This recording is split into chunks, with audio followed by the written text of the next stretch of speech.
LIBER, The Lost Continent by Aleister Crowley. Benediction.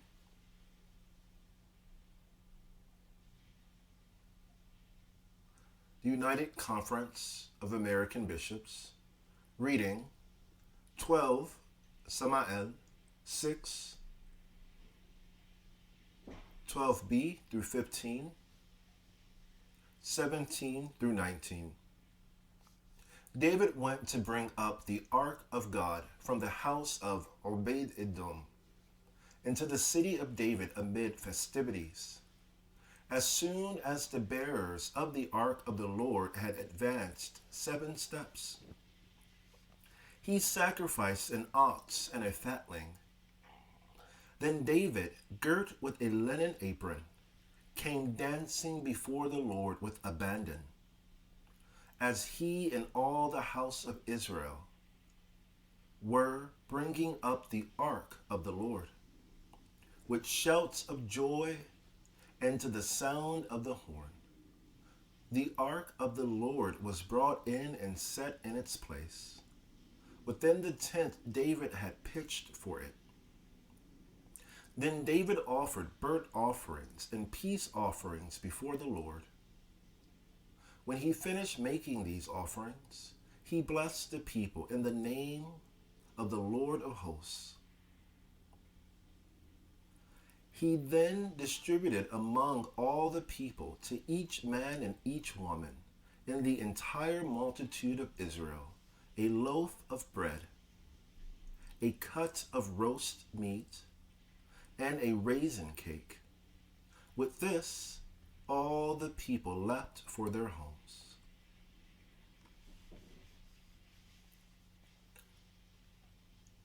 Responsorial Song 24:7, 8, 9, 10. Response. Who is this King of glory? It is the Lord. Lift up, O gates, your lintels. Reach up your ancient portals, that the King of glory may come in. Who is this King of glory? It is the Lord. Who is this King of glory? The Lord strong and mighty, the Lord mighty in battle. Who is this King of glory? It is the Lord. Lift up, O gates, your lintels. Reach up your ancient portals, that the King of glory may come in. Who is this King of glory? It is the Lord. Who is this King of glory? The Lord of hosts. He is the King of glory. Who is the King of glory? It is the Lord. The 25th Surah of Saint Muhammad's Revelation. Al-Furqan, the standard of true and false, through verse 25.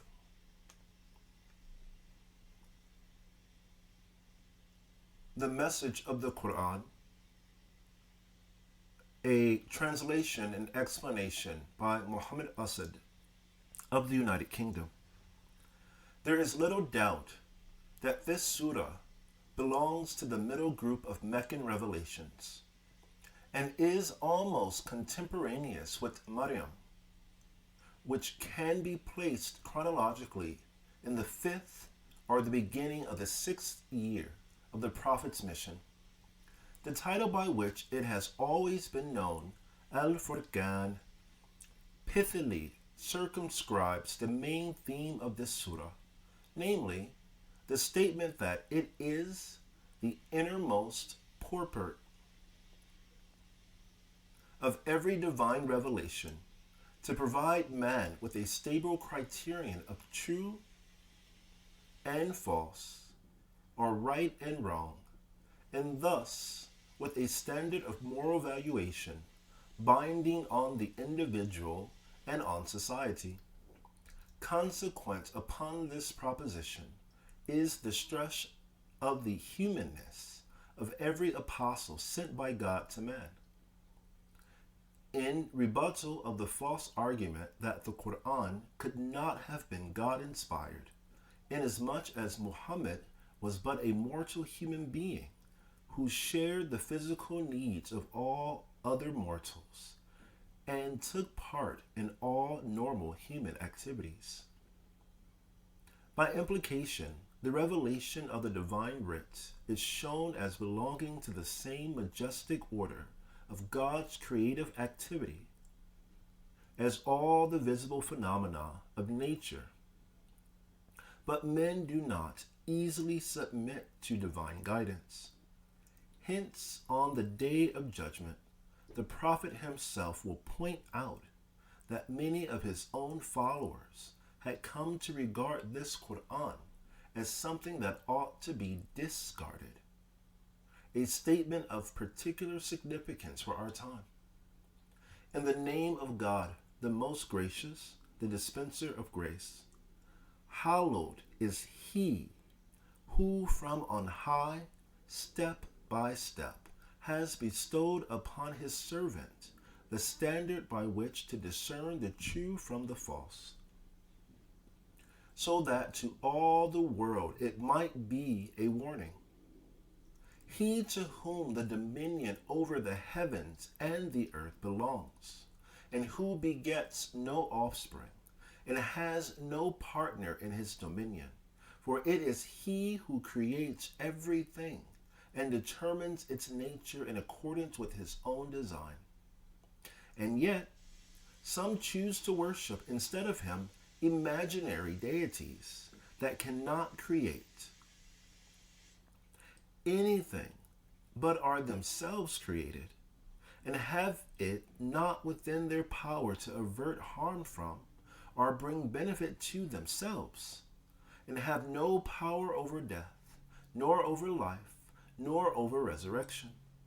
Moreover, those who are bent on denying the truth are wont to say, this Quran is nothing but a lie he himself has devised with the help of other people, who thereupon have perverted the truth and brought a falsehood into being. And they say, fables of ancient times, which he has caused to be written down, so that they might be read out to him at morn and evening. Say, O Muhammad, he who knows all the mysteries of the heavens and the earth has bestowed from on high this Quran upon me. Verily, he is much forgiving, a dispenser of grace. Yet they say, what sort of apostle is this man who eats food like all other mortals and goes about in the marketplaces? Why has not an angel visibly been sent down unto him to act as a warner together with him? Or why has not a treasure been granted to him by God? Or he should at least have a bountiful garden, so that he could eat thereof without effort. And so these evildoers say unto one another, if you were to follow Muhammad, you would follow but a man bewitched. See to what they liken thee, O Prophet, simply because they have gone astray, and are now unable to find a way to the truth. Hallowed is he who, if it be his will, shall give thee something better than that whereof they speak, gardens through which running waters flow, and shall assign to thee mansions of bliss in the life to come. But nay, it is the very coming of the last hour to which they give the lie. However, for such as give the lie to the announcement of the last hour, we have readied a blazing flame. When it shall face them from afar, they will hear its angry war and its hiss. And when they are flung, linked all together into a tight space within, they will pray for extinction there and then. But they will be told, Pray not today for one single extinction, but pray for many extinctions. Say which is better, that or the paradise of life abiding, which has been promised to the God conscious as their reward and their journey's end.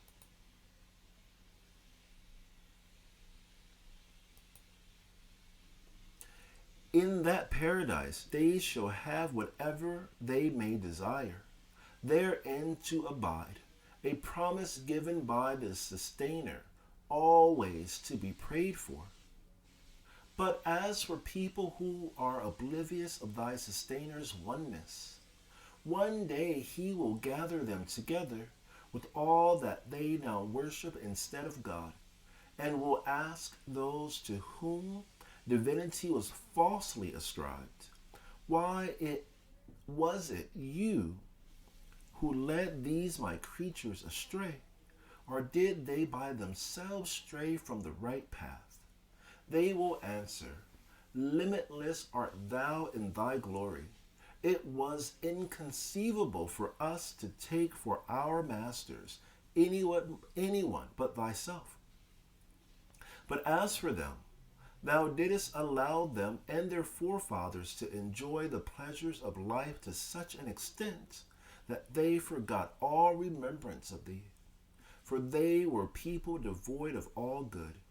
Thereupon God will say, and now they whom you regard as divine have given the lie to all your past assertions. And you can neither ward off your punishment nor obtain any succor. For whoever of you has committed such evil, him shall we cause to taste great suffering. And even before thee, O Muhammad, we never sent as our message bearers any but mortal men, who indeed ate food like other human beings, and went about in the marketplaces.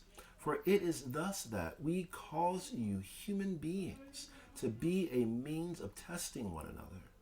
Are you able to endure this test with patience? For remember, O man, thy Sustainer is truly all-seeing. But those who do not believe that they are destined to meet us are wont to say, why have no angels been sent down to us? Or why do we not see our Sustainer?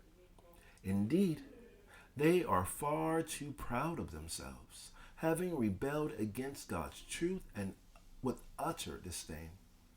Yet, on that day, the day on which they shall see the angels, there will be no glad tidings for those who were lost in sin, and they will exclaim, by a forbidding ban are we from God's grace debarred. For we shall have turned towards all the supposedly good deeds they ever wrought, and shall have transformed them into scattered dust. Whereas on that same day, those who are destined for paradise will be graced with the best of abodes and the fairest place of repose. And on that day, on which the skies together with the clouds shall burst asunder, and the angels are made to descend in a mighty descent. End of reading Surah 25 at verse 25.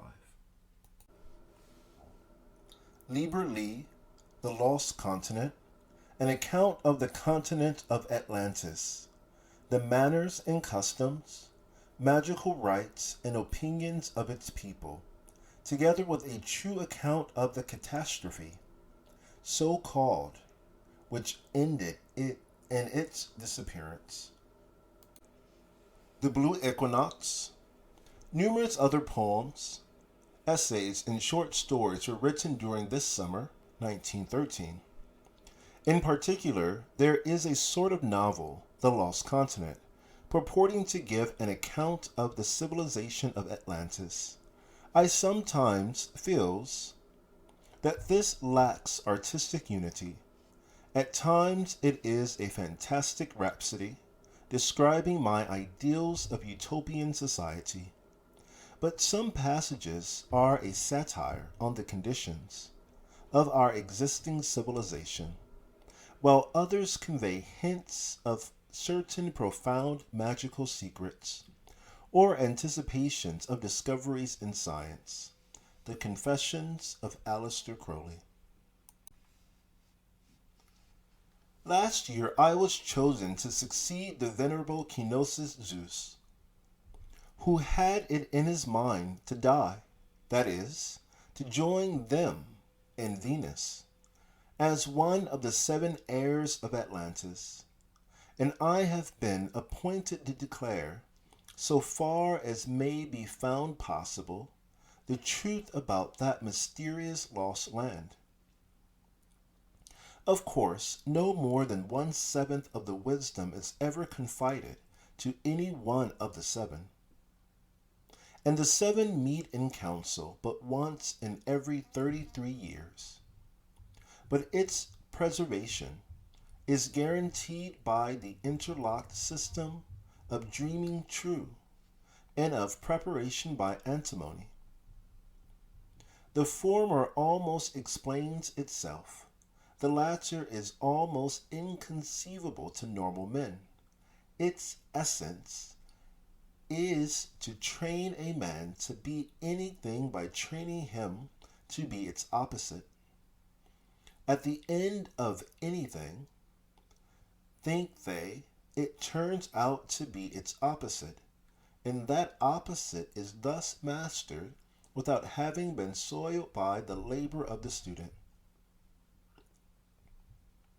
and without the false impressions of early learning left upon his mind. I myself, for example, had unknowingly been trained to record these observations by the life of a butterfly.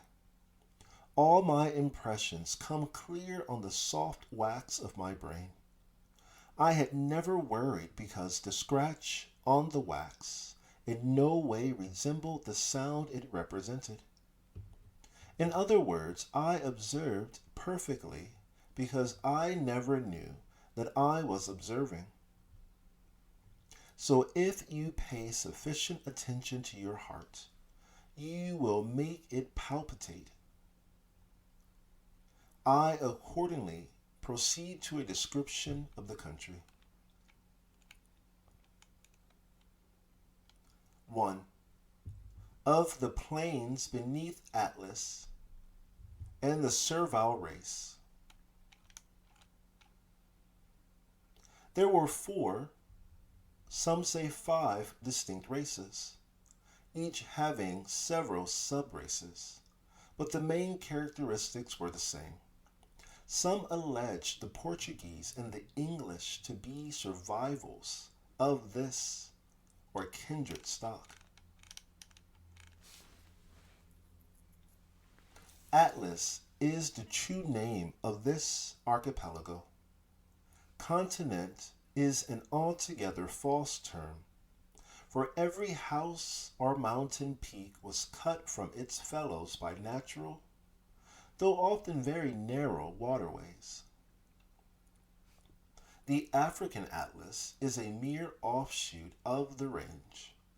It was the true Atlas that supported the ancient world by its moral and magical strength, and hence the name of the fabled globe-bearer. The root is the Lemurian Tilla or Tilles, black, for reasons which will appear in due course. A is the feminine prefix, derived from the shape of the mouth when uttering the sound black woman. Is therefore as near a translation as one can give in English. The Latin has a closer equivalent. The mountains are cut off, not only from each other by the channels of the sea, but from the plains at their feet by cliffs natural or artificial, smooth and undercut for at least 30 feet on every side. In order to make access impossible, these plains had been made flat by generations of labor, vines and fruit trees growing only on the upper slopes. They were devoted principally to corn and to grass pastures for the amphibian herds of Atlas. This corn was of a kind now unknown, flourishing in seawater, and the periodical flood tides served the same purpose as the Nile in Egypt. Enormous floating stages of spongy rock, no trees of any kind grew anywhere on the plains, so wood was unknown, supported the villages. These were inhabited by a type of man similar to the modern Caucasian race. They were not permitted to use any of the food of their masters, neither the corn nor the vast supplies of shellfish, but were fed by what they called bread from heaven, which indeed came down from the mountains, being the whole of their refuse of every kind. The whole population was put to perpetual hard labor. The young and active tended the amphibians, grew the corn, collected the shellfish, gathered the bread from heaven for their elders, and were compelled to reproduce their kind. At 20, they were considered strong enough for the factory, where they worked in gangs on a machine combining the features of our pump and treadmill for 16 of the 24 hours. This machine supplied Atlas with 0 orders, or power, of which I shall speak presently. Ord, zra'a, the zir is dwaddled slowly, then the lips are suddenly curled back in a sneering snarl, and the vowel sharply and forcibly uttered. It is disputed whether this word is connected with the Sanskrit Shri, holy. Any worker showing even temporary weakness was transferred to the phosphorus factory, where he was sure to die within a few months. Phosphorus was a prime necessity of Atlas. However, it was not used in its red or yellow forms, but in a third allotrope, a blue-black or rather violet-black substance, only known in powder, finer than precipitated gold, harder than diamond, 11 times heavier than yellow phosphorus, quite incombustible, and so shockingly poisonous that in spite of every precaution, an ounce of it cost the lives, on an average, of some 250 men. Of its properties I shall speak later. The people were left in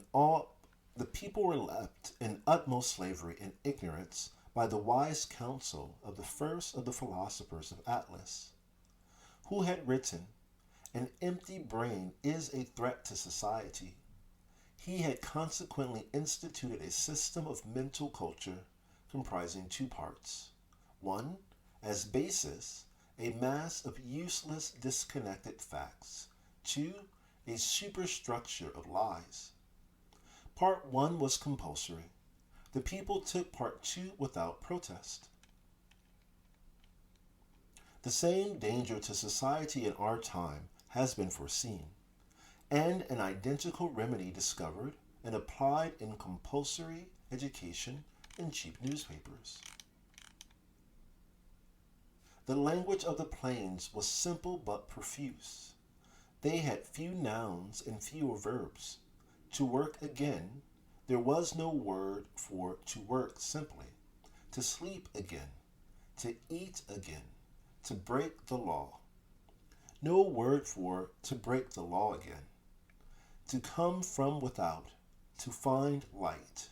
In essence, to go to the phosphorus factory, were almost the only verbs used by adults. The young men and women had a verb language yet simpler and of degraded coarseness. All had, however, an extraordinary wealth of adjectives, most of them meaningless, as attached to no noun idea, and a great quantity of abstract nouns such as liberty, progress, without which no refined inhabitant would consider a sentence complete. He would introduce them into a discussion on the most material subjects: the immoral snub nose, unprogressive teeth, lascivious music, reactionary eyebrows. Such were phrases familiar to all. To eat again, to sleep again, to work again, to find the light, that is liberty, that is progress, was a proverb common in every mouth. The religion of the people was Protestant Christianity in all essentials, but with an even closer dependence upon God. They asserted its formulae without attaching any meaning to the words. In a manner both reverent and passionate, sexual life was entirely forbidden to the workers, a single breach implying relegation to the phosphorus works. In every field was, however, an enormous tablet of rock, carved on one side with a representation of the three stages of life: the fields, the labor mill, the phosphorus factory. And on the other side with these words, to enter Atlas, fly. Beneath this, an elaborate series of graphic pictures showed how to acquire the art of flying. During all the generations of Atlas, not one man had been known to take advantage of these instructions. The principal fear of the populace was a variation of any kind from routine. For any such the person had one word only, though the word changed in annotation in different centuries: witchcraft, heresy, madness, bad form, sex perversion, black magic were its principal shapes in the last 4,000 years of the dominion of Atlas. Sneezing, idleness, smiling were regarded as premonitory. Any cessation from speech, even for a moment to take breath, was considered highly dangerous. The wish to be alone was worse than all. The delinquent would be seized by his fellows and either killed outright or thrust into the compound of the phosphorus factory, from which there was no escape. The habits of the people were incredibly disgusting. Their principal relaxations were art, music, and the drama, in which they could show achievement hardly inferior to that of Henry Arthur Jones, Pinero, Lihar, George Dance, Luke Fildes, and Thomas Sidney Cooper. Of medicine they were happily ignorant. The outdoor life in that equitable climate bred strong youths and maidens, and the first symptom of illness in a worker was held to impair his efficiency and qualify him for the phosphorus factory. Wages were permanently high, and as there are no merchants even of alcohol, whose use was forbidden, every man saved all his earnings and died rich. At his death, his savings went back into the community. Taxation was consequently unnecessary.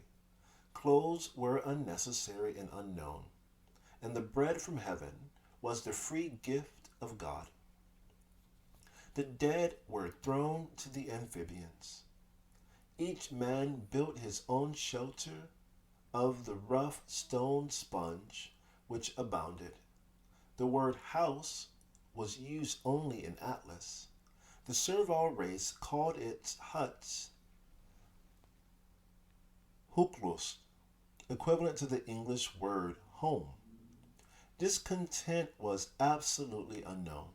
It had not been considered necessary to prohibit traffic with foreign countries, as the inhabitants of such were esteemed barbarians. Had a ship landed men, they would have been murdered to a man, supposing that Atlas had permitted any approach to its shores. That it hindered such, and by infallible means, was due to other considerations, whose nature will form the subject of a subsequent chapter. This, then, is the nature of the plains beneath Atlas, and the character of the servile race. 2. Of the race of Atlas, in the city or house, which was formed from the crest of every mountain, dwelt a race not greatly superior in height to our own, but of vaster frame. The bulk and strength of the bear is not inappropriate as a smile for the lower classes. The higher had the enormous chest and shoulders and the lean haunches of the lion. This strength gave an infallible beauty, made monstrous by their most inexorable law, that every child who developed no special feature in the first 7 years should be sacrificed to the gods. This special feature might be a nose of prodigious size, hands and wrists of gigantic strength, a gorilla jaw, an elephant ear, or any of these might entitle its owner to life.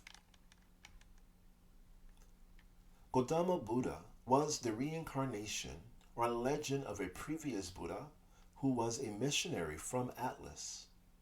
Hence the account of his immovable neck, the ears that he could fold over his face, and other monstrous details. For in all such variations from the normal, they perceived the possibility of a development of the race. Men and women were hairy as the orang-outang, and all were closely shaven from head to feet. It had been found that this practice developed tactile sensibility. It was also done in reverence to the living Atla, of whom more in its place. The lower class was few in number. Its function was to superintend the servile race, to bring the food of the children to the banqueting hall, to remove the same, to attend to the disposition of the light screens, to ensure the continuance of the race by the begetting, bearing, and nourishing of the children. The priestly class was concerned with the further preparation of the zero, supplied by the labor mills, and its impregnation with phosphorus.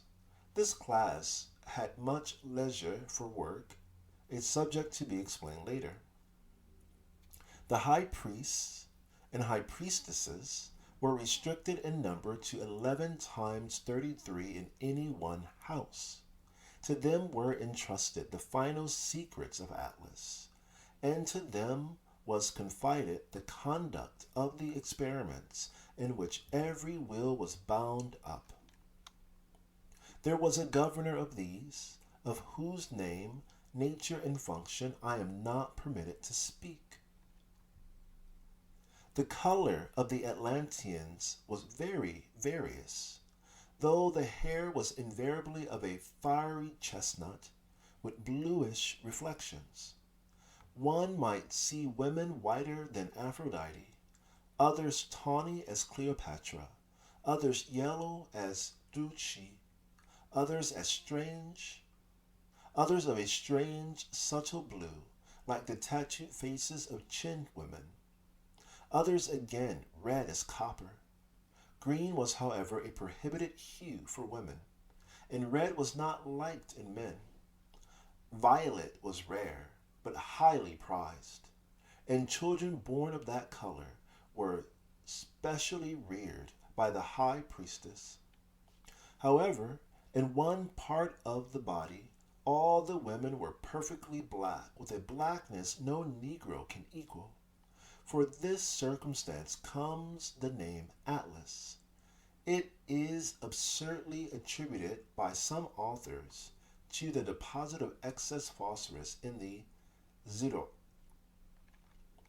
I need only point out that the mark existed long before the discovery of black phosphorus. It is evidently a racial stigma. It was the birth of a girl child without this mark which raised her mother to the rank of goddess, and ended the terrestrial adventure of the Atlanteans, as will presently appear. Of the ethics of this people, little need be said. Their word for right is biff, made by blowing with the jaw drawn sharply across from left to right, thus meaning a spiral life contrary to the course of the sun. We may sum it as contrary. Whatever is wrong, seems to have been their first principle. Legs are wrong, because they only carry you 5 miles in the hour. Let us refuse to walk. Let us ride horseback. So the horse is wrong compared to the train and motor car, and these are wrong to the aeroplane. If speed had been the Atlantean's object, he would have thought aeroplanes wrong. And all else too, so long as the speed of light was not surpassed by him. Curious survivals of these laws are found in the Jewish transcript of the Egyptian code, which they, being a slave race, interpreted in the verse manner: Thou shalt not make any graven images. Every male child, on attaining manhood, had a graven image given him to worship, a miracle-working image, whose principal exploits he would tattoo upon it. Remember the Sabbath day to keep it holy.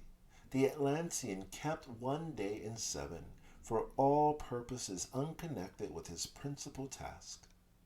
Thou shalt not commit adultery. Though the Atlanteans married, intercourse with the wife was the only act forbidden. Honor thy father and thy mother.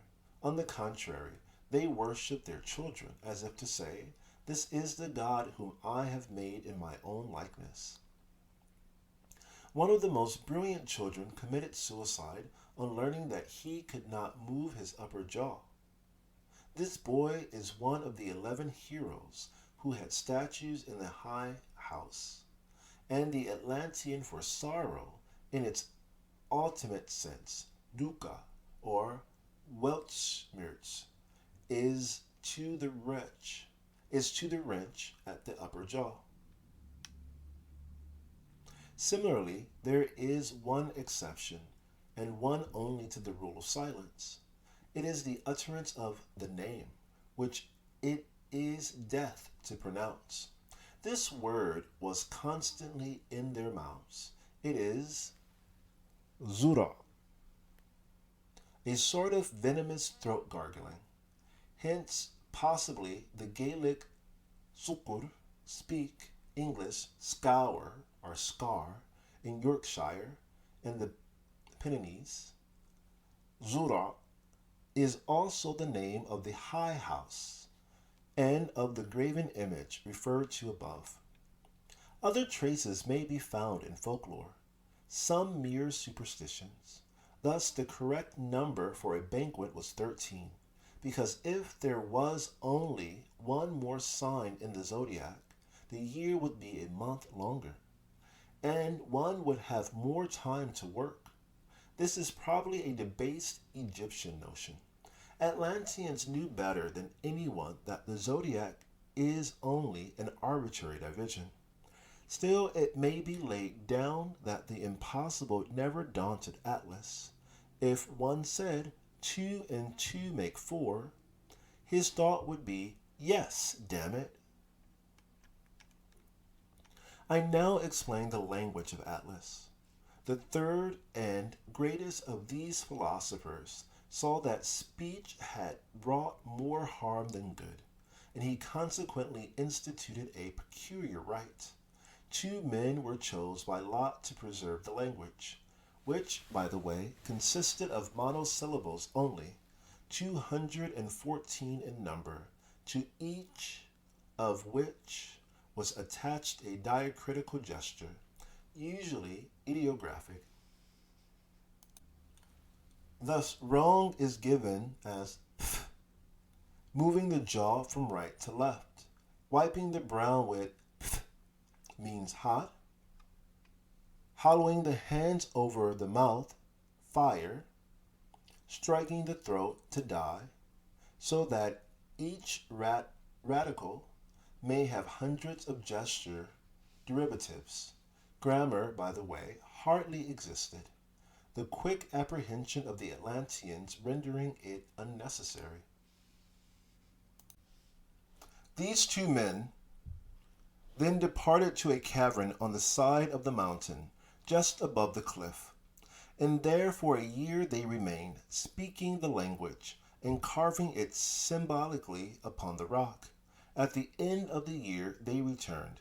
The elder is sacrificed, and the younger returns with a volunteer, usually one who wishes to expiate a fault, and teaches him the language.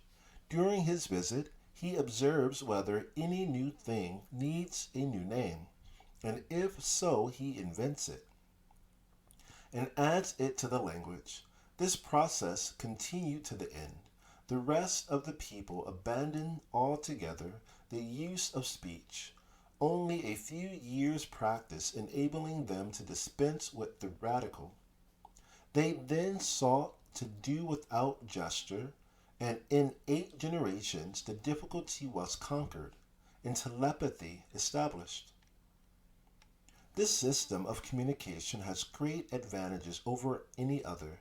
It is independent of distance and dependent on the will of the transmitter. Telepathic messages could not be tapped or miscarried in any way. Research then devoted itself to the task of doing without thought. This will be discussed in detail in the proper place. There was also a listener, 3 men who took turns to sit upon the highest peak, above the light screens, and whose duty it was to give alarm if any noise disturbed Atlas. On their report, that high priest charged with active governorship would take steps to ascertain and destroy the cause. The light screens spoken of were a contrivance of laminae of a certain spar, such that the light and heat of the sun were completely cut off, not by opacity, but by what we call interference. In this way, other subtler rays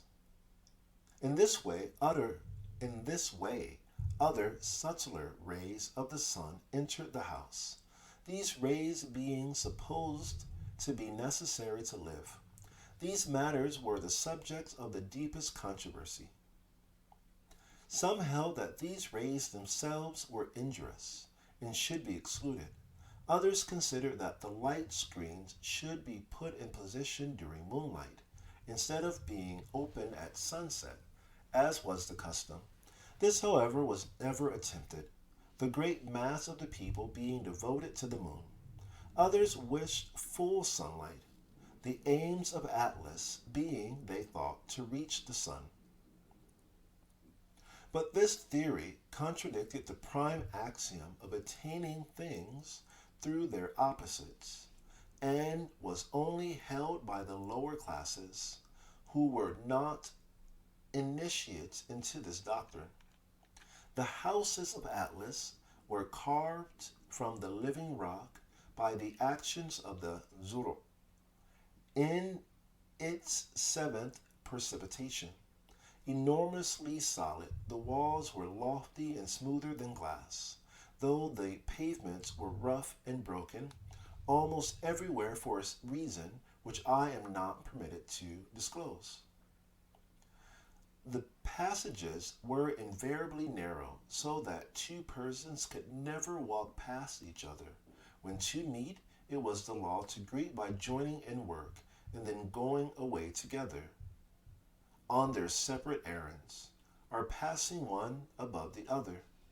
This was done purposely, so as to remind every man of his duty to Atlas on every occasion on which he might meet a fellow citizen. The banqueting hall of the children was usually very large. The furniture, which had been brought by the first colonists and gradually disused by adults, never needed repair. A vast open doorway facing north opened on the mountainside on to the vineyards and orchards, the meadows and gardens, in which the children passed their time.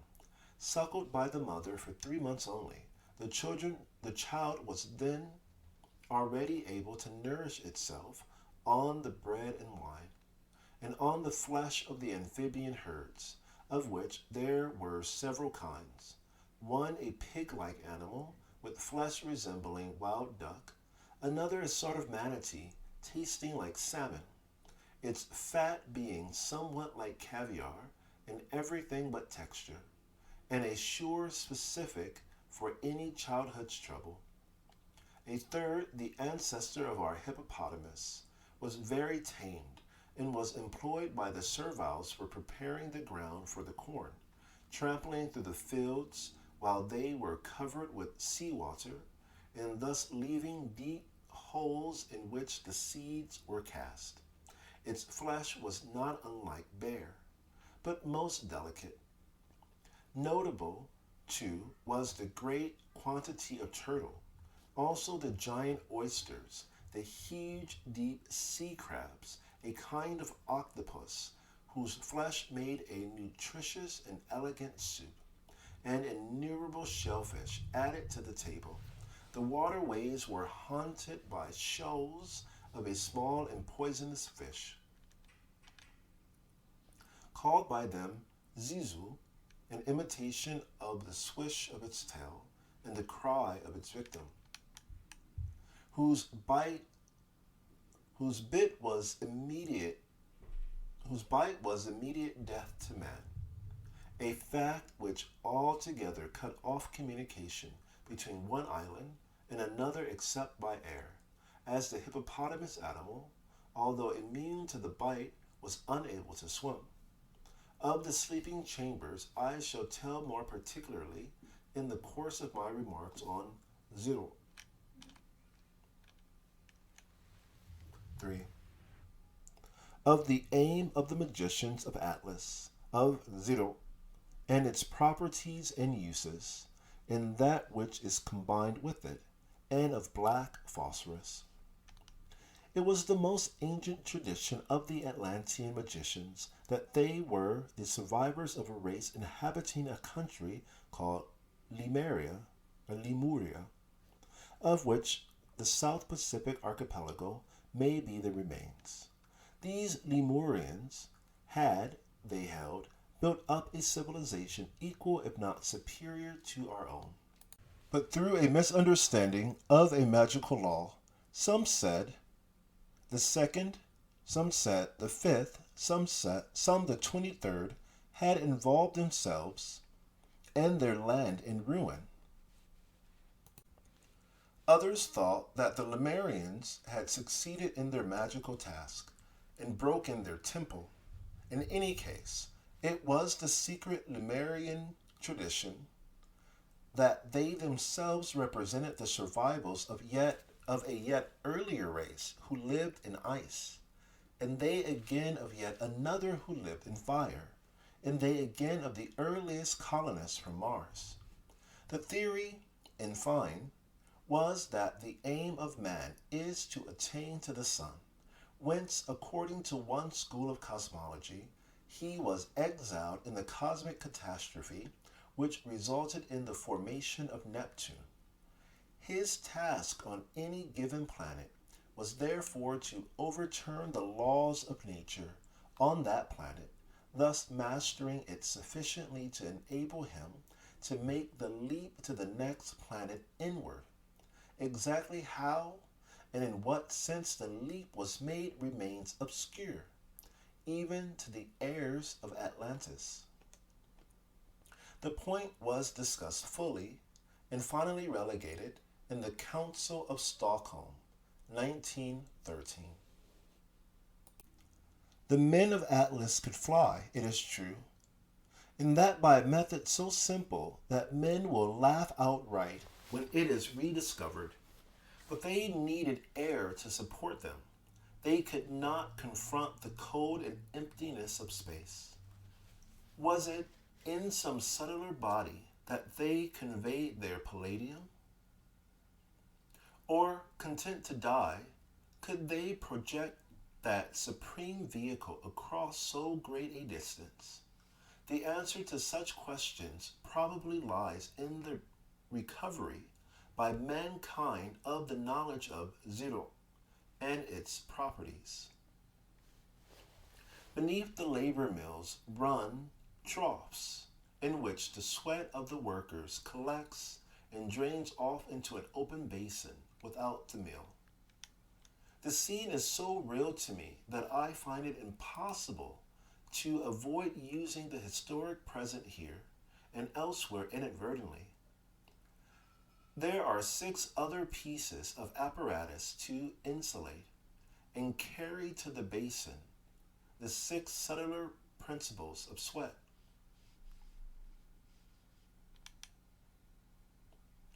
In this basin churns with immense rapidity through multiple bevel gearing, a sort of paddle with knife edges. The sweat is thus churned into froth and gradually disappears and is as constantly replaced. The workers toil in shifts, 8 hours work, 4 hours repose, 8 hours work, 4 hours rest and recreation.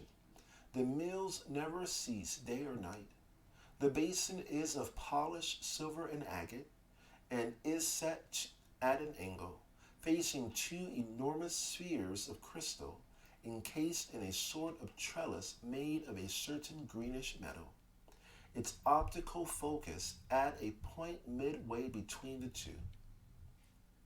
The only sign of activity is that out of this focus a spark crackles unless the air be dry, a condition difficult to secure in this part of the world, although fans blow air driven over chloride of calcium and sulfuric acid over the globes of their focus.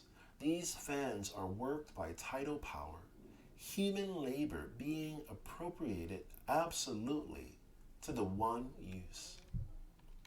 In the temple of the house are 2 globes similar to these or those upon the plains, and the mysterious force generated below is transferred to those above, collecting within them.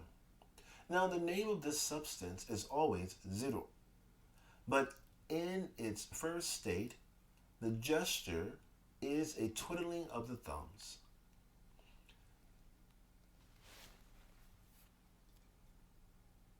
In its second, it is a rapid twiddling of the fingers. And in its third state of distillation, it is a screwing of the hands together. Within the spheres, it sublimes suddenly in the air as a snaky powder. Within the spheres, it sublimes suddenly in the air as a snaky powder of silver, which immediately turns to an iridescent fluid, 5, that is forced up by its own need of expansion through a fountain into the temple, of whose floor it lies in a 6 semi-silent condition. Expert priests then gather this in their hands and rapidly shape it into its 7th state, when it is like a knife of diamond, but alive. An instrument like a Mexican machete is used to carve rocks. The edge shears them, the back smooths them, The rock behaves exactly like wax, responsive to the lightest touch. What is not used for weapons is then gathered up swiftly and kneaded by women of the rank of high priestess. It is not known even to the high priests with what they kneaded, but in its eighth stage, it is a substance solid enough to support great weight, but eternally heaving of its own force. Of this they make bed, so that the sleeping Atlantean is, as it were, continually massaged. To this they attribute the fact that the Atlanteans sleep never more than half an hour, though they do so 4 times daily. These beds remain active only for a few days, and they are then thrown into the ninth stage by being taken into a room where is a cauldron of great size. They are thrown into this and sprinkled with black phosphorus. Only the smallest quantity is required, and it is unchanged, its function being purely catalytic. This form of phosphorus is one of the most stable elements. It combines, so far as known, only with zero. But if thrown out of such a combination, it becomes ordinary yellow phosphorus. The zero then divides into 2 parts, one liquid, one solid.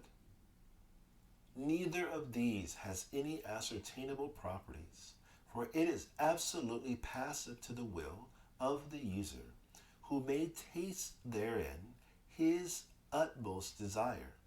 Whether for food or drink, among adults there is no other food or drink than this. The children are not allowed to taste it. The black phosphorus is always added by a high priestess, and it is not known to me in what manner she does this. The zero that may remain is the subject of eternal experiments by the magicians. It is generally thought by the greatest of them that an error was committed in bringing to a ninth stage of division into 2, and many openly deplored the discovery of black phosphorus. All, however, strive in harmony to produce a 10th stage that shall surpass the virtues of the ninth. Theoretically, it is possible to reach an 11th stage wherein the zero takes human form and lives.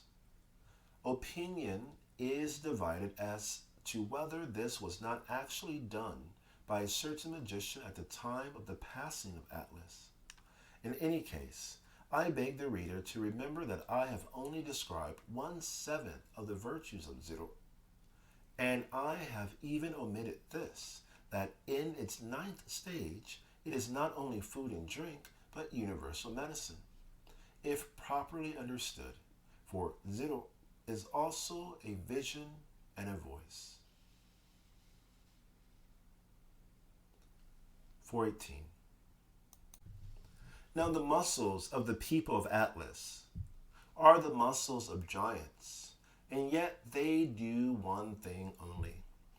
And this thing is combined by the wisdom of the magicians, so that it is at the same time work, exercise, sport, game, pleasure, and all else that may fulfill life. This work never ceases. It has these parts. 1. Working at zero, in essence, bringing it from the 1st stage to the 9th. 2. Working with zero, in essence, for one's own particular purpose. 3. Working for zero. This is the common and most honorable task, the zero eaten and drunken, being worked by the working into a quintessence of higher power, though identical in property with the common zero. This new zero, Atlas zero, goes through the same stages as the common zero of the serviles. but it is the result of free and joyful labor, and so serves the magicians in their experiments, and the governor of all for his sustenance. None, by the way, is ever wasted. For example, a tunnel was drilled completely through the earth and filled with zero, and it is said that by this tunnel the Atlanteans escaped. This working, whether with or for zero, requires two persons at least at any one name and place. Great heat is generated in the working, and the bodies of the workers are therefore sprinkled heavily with the black phosphorus, which is incombustible. This black phosphorus, poisonous to the servile race, becomes innocuous to anyone who has been in any way impregnated with zero. This itself, in its first state, is as dangerous as electricity of high voltage. The reverence attached to zero is unbounded. At one time it was hymned as the father of the gods. Until the end all children were taught to be begotten of zero, though everyone might know who was the father. In spite of the absolute promiscuity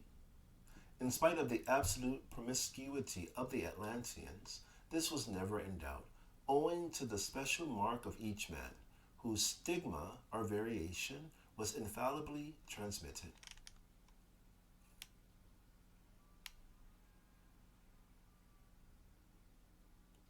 All such conception was, however, held in dignity.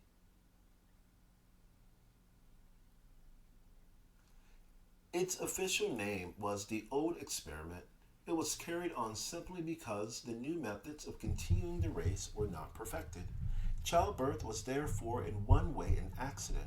Although a duty, everyone shrank from it, for though no pain or discomfort attached to the process, it was a sort of second-best achievement from which proud women turned contemptuously. This was in part the reason why the father's name was never mentioned. On several occasions in the history of Atlas, the zero failed. Although not changed in appearance, its properties were lost or diminished. In such a case, young men and maidens in great numbers were captured on the plains, brought into Atlas, and offered in sacrifice to the god. Their blood was mingled with the zero in its third stage, and the latter regained its potency. This item is loosely used as equivalent of life. The sacrifice is described later, and the point made clear. Their flesh was eaten by the high priests and priestesses in penance for the unknown wrong. It was subject to other and terrible scourges, being the most sensitive as well as the strongest thing on earth. On one occasion, it had to be treated with a fox-like perfume prepared by the chief magician. On another, it was subjected to streams of moonlight from parabolic mirrors. The most serious crisis was some 2,000 years before the destruction of Atlas. One of the serviles, riding his hippopotamus to the plowing, fell off and was instantly bitten by the poisonous fish previously described. Through an accident of boyhood, he had, however, for a reason too obscure to describe here, no such vulnerable spot as suited the Zizu. He survived and went to work. As it chanced the next day, the Ziru was poisoned. A third of Atlas died within the hour. The plant on the affected island had to be destroyed and all its people. It was only repopulated some 380 years later, and then for particular reasons of magical economy, impossible to dwell upon in this account. Marriage was compulsory on all those whose passion had been so exclusive and enduring as to produce 2 children. Further, intercourse between the pair was thus barred. The magician thought that it was inimical to variation for a woman to have more than 1 child. a fortiori too, by the same father, and the custom further prevented these stupid sporadic outbursts of burnt out lust which make so many modern marriages intolerable. Closely connected with marriage, the close of the reproductive life, the close of the reproductive life is that of death, and close to the little that remains. Death hardly threatened the Atlanteans. He would decide to go and see, as the old phrase ran, and take an overdose of a particular preparation of black phosphorus mixed with a very little zittle in the ninth stage, which ensured a painless death. That none ever returned was taken as a proof of the supreme attractiveness of death. The ghoulish and necromantic practices with which Atlanteans have been unjustly reproached never occurred. A little vampirism, perhaps, in the early days before the perfecting of Zittle, but no Atlantean was ever so stupid or so ignorant as to confuse death with life. Besides this voluntary death, only one danger existed. As the use of Zittle guaranteed life and health and youth, a centenarian high priest was no better than a kitten. So did its abuse spell instant corruption of those qualities. As mentioned above, now and then the Zittle itself was at fault and caused epidemics. But from time to time there were deaths in a peculiarly loathsome form caused by what they called misunderstanding the Zittle. No other disease was known after the bringing of the Zittle to its ninth stage, all indisposition being instantly cured by a single dose. Such mistakes were particularly common in the early days of its discovery, and before its use had become well nigh a worship. The first symptom was a crack in the skin of the temple, or sometimes on the bridge of the nose, more rarely of the eyelid or cheek. Within a few minutes, this crack became an open sore of horrid fetor, and within 24 hours, the patient was completely rotted away, bone and marrow.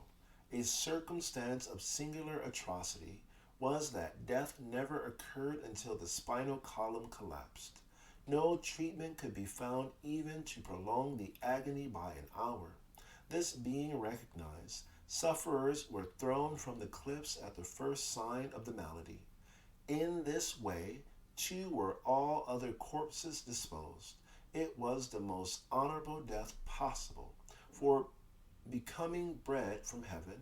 For the serviles, they were again worked up into Zittle itself, a transmutation which, in their view, would be well worth all the resurrections of the body and immortalities of the soul of the theoretical, dogmatic, hearsay religions.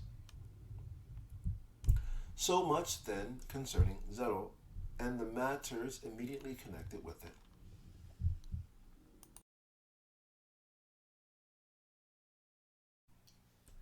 Chapter 4 of the so-called magic of the Atlanteans.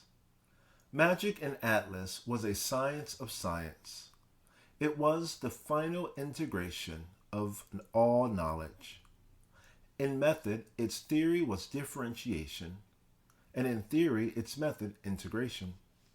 For example, the fifth of the great philosophers indicated, everything is zero. To the keeper of the speech, at the annual sacrifice. This in spite of the fact that in that very year, 2 new forms of zero had been discovered by that same philosopher. It was the third of the galaxy who announced, the ultimate analysis of sensation is pain, that of thought, madness, that of superconsciousness, a state of trance induced by Zittel, and valued above all things, annihilation.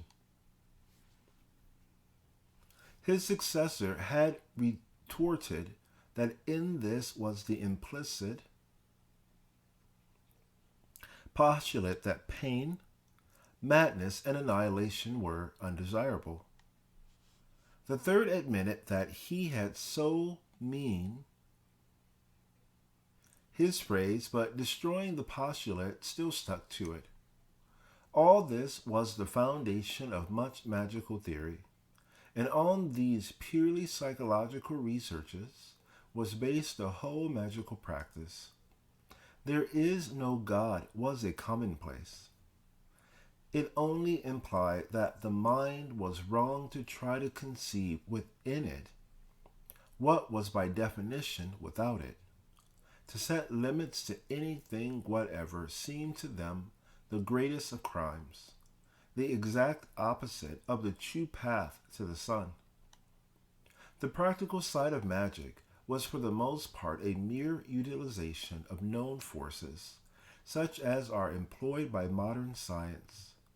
But the resources of Atlas were as great, and the advantages incomparably greater. The whole archipelago was a laboratory. There was no question of the cost of research. Every man was devoted to it. Every man thought only of the main problem, how to reach Venus and its sub-issues. Further, the main laws of magic had always been found to govern and include chemical and physical laws. In the early days of colonization, Zittel was only known in its crude state. It was the genius of a single man that obtained the third state in purity. From this state to the seventh it moved almost of itself, very much as radium does. The genius, having sufficient in this pure seventh state, made a sword and completed in 3 days the subjugation of the servile races. It was a stroke of fortune, this quickness, for on the 4th day the Zittel began to disintegrate. The magicians then began to seek a means of making this state permanent. In this they failed. No known state of pure Zittel is stable. From this it will be seen how entirely Atlas was in the hands of the servile races. Fortunately, no trouble ever arose. The supply of labor was always ample, so that knives had always to be replaced twice weekly.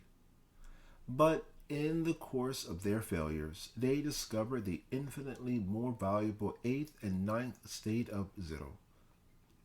Tradition has preserved a hint of their efforts in alchemy with its problems of the fixation of the universal mercury, the secret of perpetual motion, and potable gold, the universal medicine. It had been theoretically determined, however, towards the end of the 10th state, that Zittel should be a solid, but whether this was confirmed is beyond my knowledge. To return to the main magical theory, the quintessence, said they, or universal substance, which some strove to identify with Heil, others with the luminiferous aether, in the 2-in-1, liquid and solid, the former part being also twofold, fluid and gaseous, and the latter earthy and fiery. The combination of these 4 phrases of Zittel accounted for the universe. The quintessence is Zittel, in some state unknown and incalculable. Some expected to find it in its 12th state, some in its 17th, others in a 37th. All this was pure guesswork. Some tradition to this effect appears to have reached Plato, and the Neoplatonists combined with those Jews who had preserved fragments of the Egyptian tradition to form a new initiated hierarchy, the echo of whose teaching is found in Paracelsus. At one period, too, missionaries, not colonists, as has been ignorantly asserted, there was no trouble of overpopulation in Atlas, were sent to the four quarters and parties landed in Mexico, Ireland, and Egypt.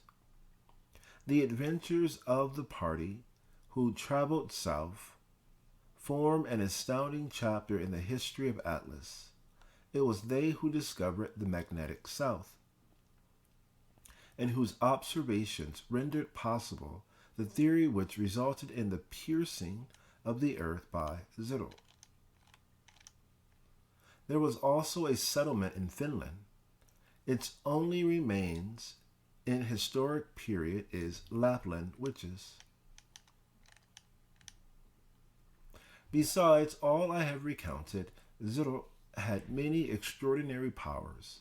These were, however, called lesser, and discarded and forgotten in the absorption in the principal work. Nearly all of these are found in the combinations of Zero in the sixth state with black phosphorus in varying proportions. Thus one product is called fiery flying serpent. A pellet pitched off and thrown into the air elongates itself and flies in the direction desired, killing the person whom it strikes. Another was called Eye of the Gods. It was a metal resembling platinum and made into tiny mirrors worn in rings, or even attached by a special process to the thumbnail. The seer could then behold any place or person he chose to name. A similar product, nearly all phosphorus, was like vulcanite, and was worn inside the ear by anyone who wished to hear anything that was being said anywhere. There was also a red transparent lip salve, which compelled love in any who saw it. Its use had been abandoned early in the history of Atlas, through the witty satires of a poet and the more serious strictures of a philosopher who perceived its liability to abuse. Again, a thin paste of almost pure Zero made the wearer invisible. The poet was again successful in bringing this into contempt by suggesting that people resorted to it to hide their ugliness. This poet was one of the few Atlanteans who suffered violent death, except in voluntary sacrifice. There was also preparation of Zero, which increased the size of the user, and others which diminished it. In general use among the lower classes, until the very end, was the composition which made the body light. Careful adjustment would equalize its weight with the displaced air, and movements of the limbs would then permit flying. In this way, the overseers visited the plains and returned. The other and earlier art of flying needed no apparatus, but I am forbidden to disclose the method, except to hint that it is connected closely with the art of dreaming true. These are but a few of the magic powers so-called of the compounds of Zero, but they will indicate the power of Atlas by showing what it could afford to neglect. Yet all these powers were implicit in the process of working. The art of prediction was in the same unsatisfactory state as it is in England today. Now, nor was its practice encouraged. A magician makes the future and does not seek to divine it. All true prediction was therefore necessarily catastrophe. The greatest good fortune seemed worthless to an Atlantean, since it was accident, and if accidents are to happen, one of them may be fatal. They believed themselves to be equal to the whole tendency of things, and proudly gazed at nature as a man might upon a virgin captive to his spear. Everything that was being was zero. Everything that was energy was working for zero. Outside this was but by product and waste heap. The arrangement of the houses was in accordance with the magical theory. There was first the high house, then 4, later 6, last 10, houses of houses, and to each of these was attached a varying number of ordinary houses. The high house was the central shrine of the whole archipelago, and must be separately described. Chapter 5 of the high house of Atlas, of its inhabitants, and of their manners and customs, and of the living altar. The high house was separated from its nearest neighbor by over 20 miles of sea. Its diameter was about a half mile, and its height some 4 miles. It had no plains at the base, and its cliffs went absolutely sheer and smooth into the water. It was in shape a flattish cylinder, but the top broadened into a pointed knob, somewhat in style of St. Basil's at Moscow. There was not a trace of vegetation, which, by the way, was despised by the Atlanteans. A child would kick a flower contemptuously, thinking, "Thou cannot even move about," or pet it as an English degenerate woman does a dog. The only entrance was by an orifice at the top, but the base was tunneled so that from every house was a channel for the zero, which, having been brought to the highest perfection, was thus transferred to headquarters. The receptacle at the base being far below the earth, and the zero further heated by friction, it seethed constantly into a bluish or purplish smoke. This was the sole substance of the inhabitants of the high house. In early days, the old high house, in an island since destroyed by order of the Alta, had been called the House of Blood, the inhabitants subsisting only on blood sucking from the living. The improvements in Zero had changed all that, but the idea was the same, to live only on the quintessence of life. Hence, while the houses ate and drank Zero, the high house drank its vapor. No children were born in it, and none below the rank of high priest dwelt there. Except for one matter which was never thought of, though constantly spoken, the inmost mystery of the high house was the living altar. This had many names: World Eater, Unshaven, because the razors of Zero were turned on its hair, Fireheart, Beginning and End, and so on, but especially a word I can only translate as to her, a defective pronoun existing only in the dative. What the living altar really was is a secret of secrets. There are various theories. One a sort of avatar affair, another that the altar is a quintessence of some kind, another called to her the angel Venus, the force of our aspiration. We know it only from its epithets, its veils. Thus it was that black which makes black white. It was 26 feet high and 15 feet across. O my Lord, it is the essence of the incommensurable.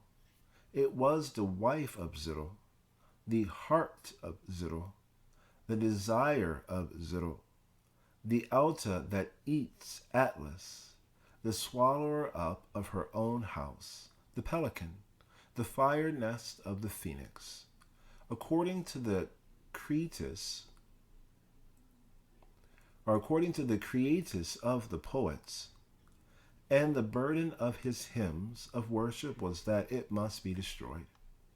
It was impossible to approach the altar without being instantly sucked up and devoured by it. This was the greatest death, and ardently desired by all. The favor accorded only to those who discovered improvements in Zero, or otherwise merited signal and supreme recognition from the state.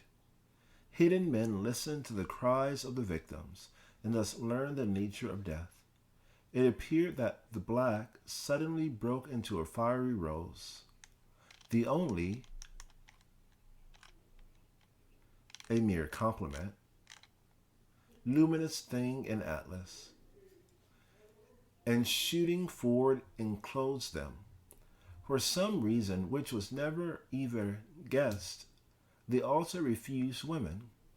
Those who had seen altar were, however, useless to instruct. They came forth from the present smiling, and even under the most fearful tortures that the magicians could devise, continued to smile. This smile never left them during life, and the conscious superiority of it was so irritating and so contrary to the harmony of life in Atlas that the women were killed, and their companions for the future forbidden to approach the altar. Whatever theories as to its nature may have been formed by the magicians were upset by a famous experiment. A most holy high priest, a man who at puberty had insisted on immediate marriage with all the women of his house, a magician who had formed 4 new compounds of Zero and discovered how to pass matter through matter, was honored by the great death. On reaching the last corridor, where the concentrated spirals of Zero vapor whirled up into the presence of Alta, he bade farewell to the appointed listeners in the manner suitable to his dignity, and then, taking a last deep draught of Zero into his lungs, rushed into the antrum. They heard him cry aloud, "Oh!" with surprise, and then with inexpressible rapture the words, "Behold Alta, Olta, behold Atla, Otla," which were, and still are, completely unintelligible. Their surprise was greeted when 7 days later he came striding past them without greeting. He went to his house and shut himself up, was never seen or heard again, but was assuredly still living at the time of the catastrophe. This man founded a school of philosophy, or rather, it founded itself on what it supposed him to have discovered, and this school disputes with the orthodox the credit of the final success.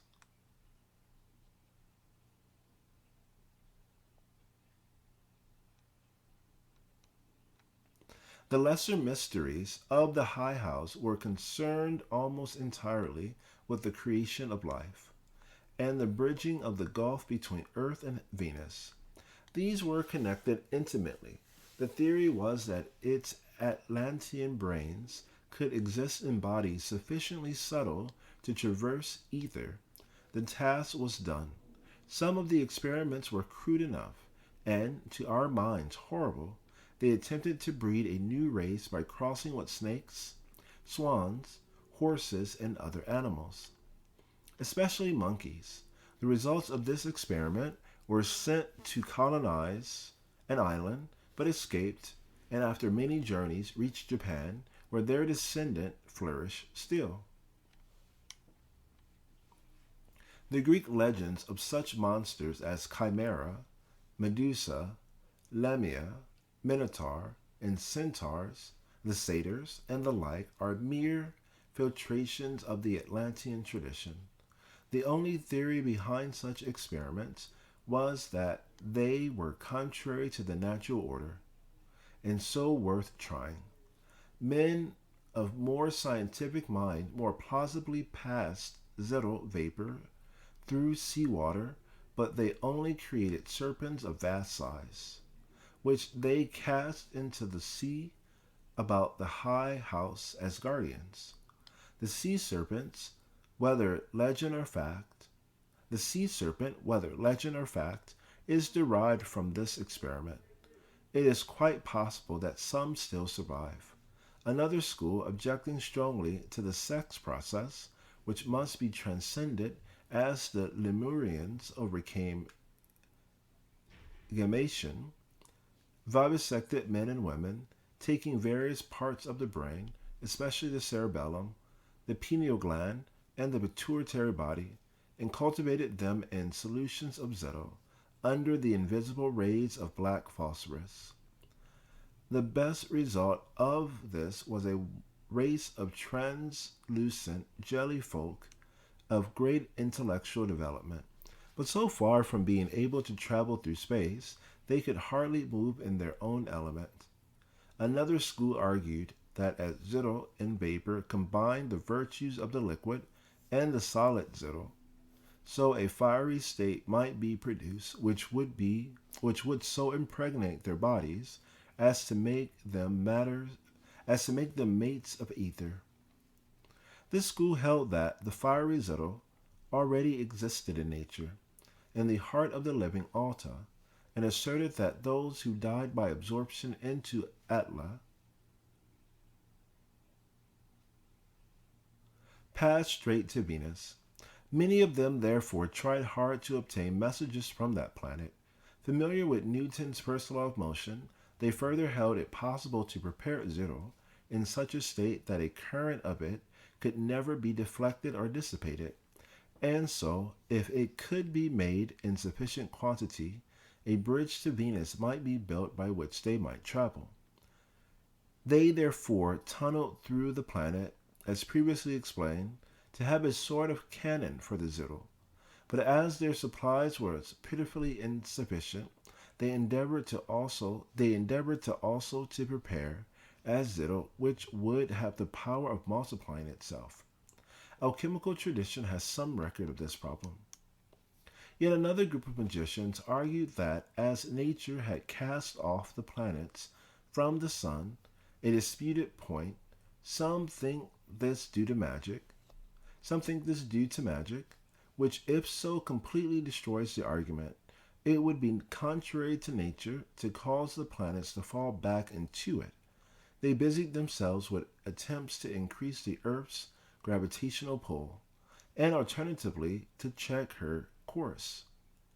Their schemes were generally regarded as utopian, but yet they could boast of the discovery of the Zito that lightened bodies, and of a kind of ether screen which generated mechanical power in inexhaustible quantities by making matter slightly opaque to ether. This engine only worked on a very small scale. A screen 2 inches long would tear itself from fastenings that would have held an earthquake, while the rocks in the neighborhood would melt in a few minutes, and the sea boil instantly where its rays struck. The most brilliant of this school asserted matter is a disease of Zito, which may be translated nearly enough. Matter is a strain in the ether. He explained gravitation in this way, plus 2 ivory spheres in a rubber tube. The strain on the tube is least when the balls touch. The ether is infinitely elastic and without friction. From these data, he collected the law of inverse squares. A more mystic school saw life everywhere. It knew all that we know and more about ions and electrons. It saw every phenomenon as a manifestation of will. The crowning glory of this school was the discovery that Zito, in its 9th stage, eaten and drunk with concentrated intention, produces the desired result, whatever within wide limits the result might be. This went far to supersede the use of all specialized forms of Zittel, and so to unify the magical practice. It seems curious with all this magic. Magic itself should be the thing most deplored, but it was the means, and as such, that which is in particular not the end. The word for magic, ejinx, was the only dissyllable in the language, for magic was the essentially twofold thing, more twofold in a way than the number two itself. It is interesting here to sketch briefly the mathematics of Atlas. This task is not easy, as their minds worked very differently from ours. The number 1 was a fairly simple idea, but 2 was not only 2, but also the result of adding 1 to 1, and the root of 4. The numbers grew in complexity out of all reason. 7 was 6 plus 1, and 5 plus 2, and 4 and plus 3, and so on, as well as the root of 49, half 14, and the like. They even distinguished 4 plus 3 from 3 plus 4. Each number also represents an idea or group of ideas on all sorts of planes. It would have been quite possible to discuss dressmaking in terms of pure number. To give an example of the way in which their minds thought, consider the number 3. 3, insofar as it gives the first plane figure, suggests superficies.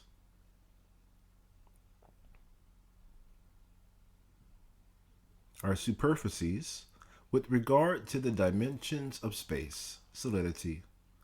3 itself is therefore that ineffably holy number in which the superficies is solid. Of course, 100 of other ideas must be added to this, and to grasp and harmonize them all in one colossal, super-rational idea was the constant task of every mathematician. The upshot of this was that all numbers above 33 were regarded as spurious, illusory. They had no real existence of their own. A partial exception existed for prime numbers, as being self-generated, and each of these which had been investigated had its special and comparatively simple signification. They were temporary compounds, these numbers above 33, unreal in very much the same way as our question mark, -1. They were always expressed by graphic formulae, like our own organic compounds. To take an example, the number 156 was regarded as a sort of efflorescence of the number 7. It was never written but as 77 question mark 77 question mark 7 over 7 question mark 77. Compare the arrangement at the center of the seal of the AA.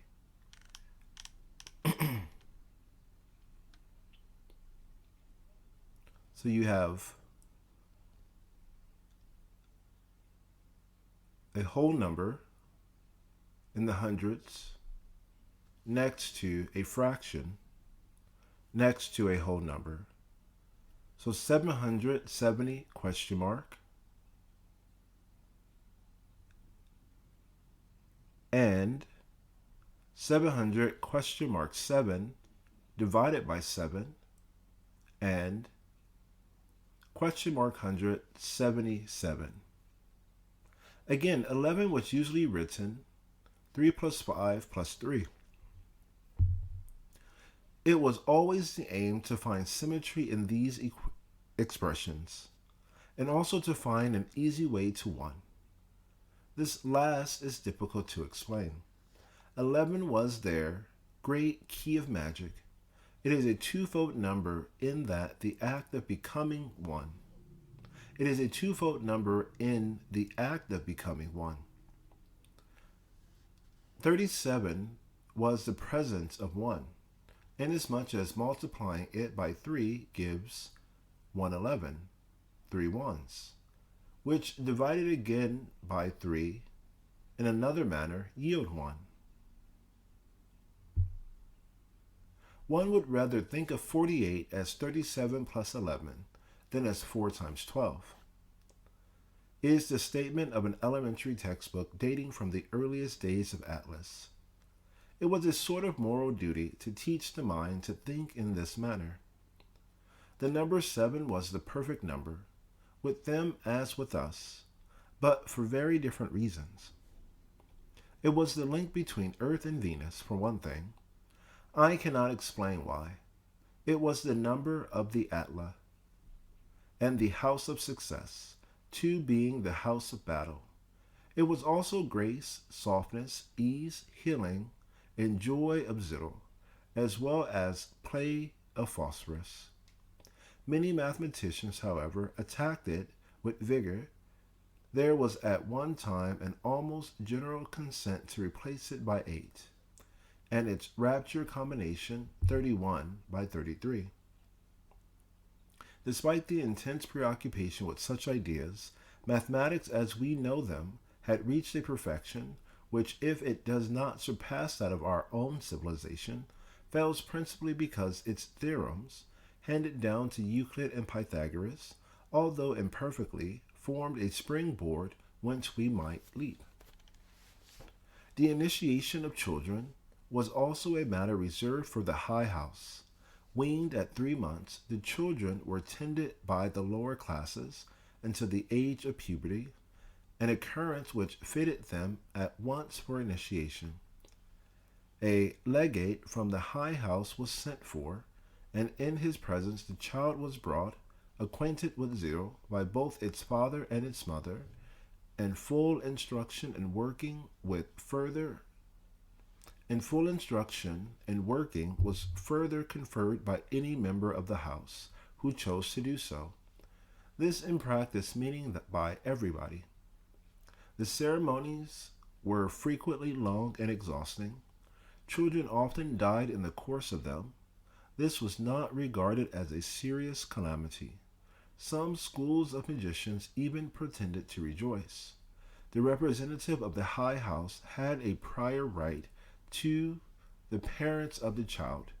At times he conducted the initiation in person, a high honor, but invariably fatal.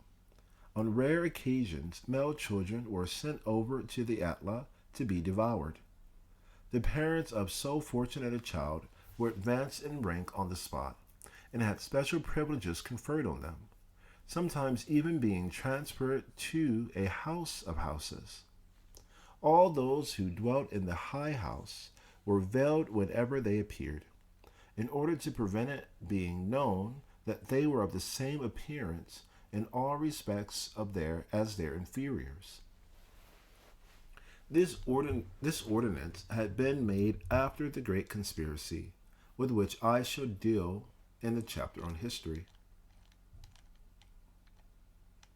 Chapter 6, of the underground gardens of Atlas, and of the alleged commerce of the Atlanteans with incubi, succubi, and the demons of darkness.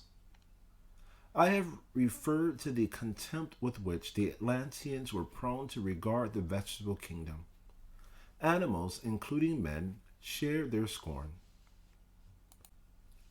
The idea may have been that, with all their advantages, they ought to have done much better for themselves. Minerals, however, were regarded as helpless, and hence the extraordinary attention paid to them. Beneath the houses, the rock had been tunneled out into grottos, some in old fantastic forms, but most in immense polyhedra or combinations of curves. Each house in some 20 of such gardens, 3 regions were made in the cultivation, the sea of metals, the sea of light, and the sea of an untranslatable idea approximating to our mystics' interpretation of Alpha and Omega. The two former produced simple effects. The first formed jewels, self-luminous, which yet grew like flowers. The second, similar effects with metals, while the third brought any mineral to flower in the most extravagant combinations of color and form. All such conditions as texture, hardness, elasticity, and physical attributes in general were considered worthy of the profoundest attention. As an instance of these, I may describe particular gardens. One would have a roof of softly glowing sapphires, foxglove, bluebells, or gentian, and between these jam-packed stars of ruby. The walls would be covered with tendrils of vine, within whose depths lurked tiny blooms of amethyst. The flower would be of malachite, but alive, growing as coral dust, softer than any earthly moss, and more elastic to the tread. On every darker leaf might glow dewdrops of self-strung diamond, formed from the carbon dioxide of the air by the action of the seed of light. Another grotto would be a monochrome of blue, various copper salts being planted everywhere and glowing in incrustations and festoons of every shade of blue, from the faintest tinge of cerulean azure to the depths of ultramarine and indigo.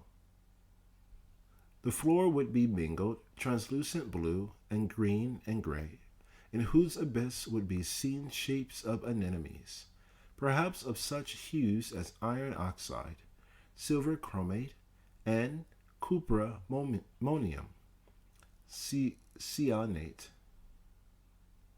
All this floor would in all respects resemble water but for its greater solidity, and floating on it would be great lilies, great green leaves of emerald with cups of pearl not less than 12 feet in diameter. The corollae of pure gold, so fine that they glimmered green, was pistoled with pistils of platinum, on whose tops trembled great pigeon-blooded rubies. Another might be wholly of metal, a mere bower of jasmine, with its floor of violets. The law of growth of these creatures of wisdom was not that of plants or animals, or even of crystals.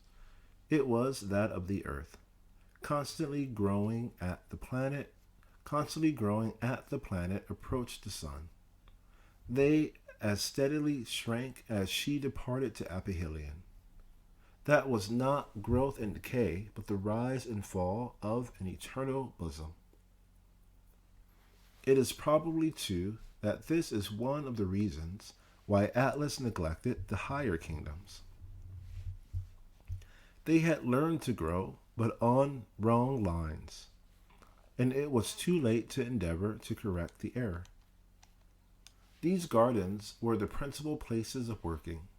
It was hardly possible to pass from one place to another without coming upon one of them, so cunningly were they distributed, and in every garden would be found, joyful and noble, parties of workers intent upon their beloved task. The passer-by would gladly join of such parties, engage in the work for as long as he wished, and then proceed upon his private business.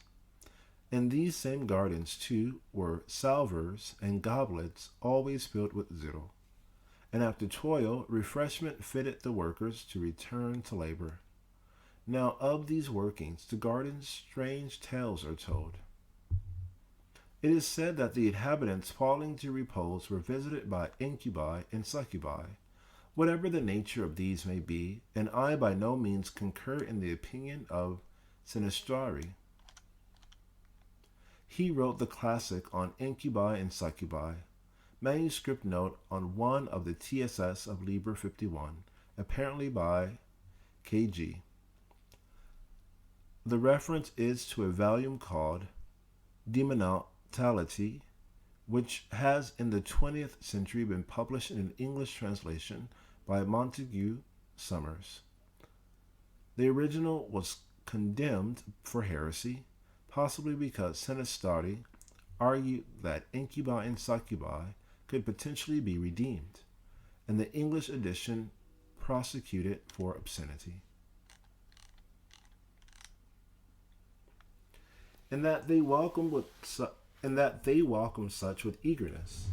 Nay, darker legends tell of infamous commerce and intercourse with demons foul and malicious, and pretend that the power of Atlas was devilish, and that the catastrophe was the judgment of God. These medieval fables of the debased and perverted phallicism miscalled Christianity are unworthy even to be refuted, founded as they are on hypotheses contrary to common sense. Nor would they who know themselves master of the earth have deigned to degrade themselves and moreover to vitiate their whole work by commerce with inferiors. If there be any truth whatever in these stories, it will then be more easily supposable that the Atlanteans aspiring to journey sunwards to Venus might invoke the beings of that planet, should it be possible for them to travel to us, and that this is impossible, who can assert? On the theory of the magicians, power increases as the sun is approached, the inhabitants of earth being more infused with the magical force of our star than those of Mars, and they again more than those of great Jupiter, gloomy and disastrous Saturn and Uranus, or Neptune lost in star dreams. Again, the powers of each particular planet may, nay, must be wholly diverse. So fundamental a question of existence as the value of G, being vastly various, must not the inhabitants differ equally in body and in mind? What lives on the minute and airless moon, what lives on the minute and airless moon can be no inhabitant of what may hide beneath the flaming envelope of the sun, with its fountains of hydrogen flaming 100,000 miles into the ether. And surely so wild an ambition as that of Atlas would not have been held by beings so wise and powerful for so many centuries, had they not either a sure memory of their coming from Mars, or some earnest of their eventual departure to Venus. Man does not persist in the chimerical for more than a few generations. Alchemy achieved results so startling and so beneficial to humanity at large, one need only mention the discovery of zinc, antimony, hydrogen, opium, gas itself, that the original ideals were changed for others, more limited and more practical, or at least more immediately realizable. Nor is this view unsupported by testimony of a sort. Unreal and glorious rays of our Father the Sun. Says one of the poets of Atlas, are they within us? Let us call them forth by utterance that is not uttered, by the gesture that is not made, by the working that is above all working. For they are great and glorious, rays of our Father the Sun. Then from our bride that waits for us in the nuptial chamber, green in the green west, blue in the blue east, exalted above our Father, In the even and in the morn spring forth our heirs and our hosts, to greet us in the darkness. Dim glimmering are our gardens in the light of the seed of light. They are peopled with shadows. They take form. They are serpents. They are ash trees. They are the holy Zura. They are as all things, straight or curved. They are winged. They are wonderful. With us do they work, and that which was but one in seven, and that which was one. With us do they work, and that which was but one is seven, and that which was two is become 11. With us do they work, and give us of the drought miraculous. Us do they instruct in magic, and feed us to delicate food. Let us call forth them that are within us, that they that are without may enter in, as it was made manifest by him that maketh secret. This passage, not devoid of a rude eloquence, makes clear what was held in exoteric circles. For in Atlas the poet was not as in England, a holy and exalted being, one set apart by his high calling, throned in the hearts of the people, cherished by kings and nobles, one of whom no wealth and honor are too great to shower, but one of the people themselves, of no greater consequence than any other. Every man was an artist, in so far as he was a man, and every man being equally so in nature, whether in achievement or not, mattered nothing, as appreciation was of no moment. Accomplishing art for the sake of art, the interest of the creator of the work died with its creation. It may therefore be possible that these words are those of the poetic exaggeration, or that there is a concealed meaning in them, or that they are intended to mask and mislead, or that the poet himself was not fully instructed. Indeed, it is certain that the only high house poet himself Indeed, it is certain that only the high house had the secrets of Atlas, and the magicians of that house held the undeniable, if sometimes dangerous doctrine, that the truth and falsehood of a statement alternated as do day and night, according to the status of the hearer of the statement. However, so strong is the tradition concerning the angel of Venus, that it must at least be considered carefully.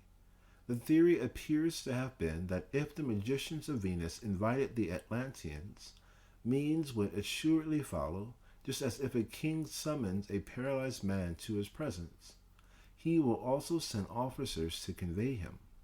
Now, whether the angel of Venus is really an angel in anything like the modern sense of the word, or merely a title of one of the principal magicians of that planet, it is evident that the high house ardently desired his presence.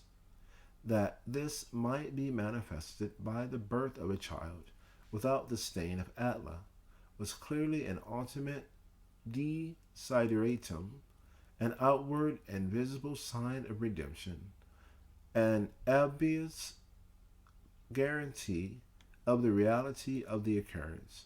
It was then a virgin high priestess who achieved so notable a renown.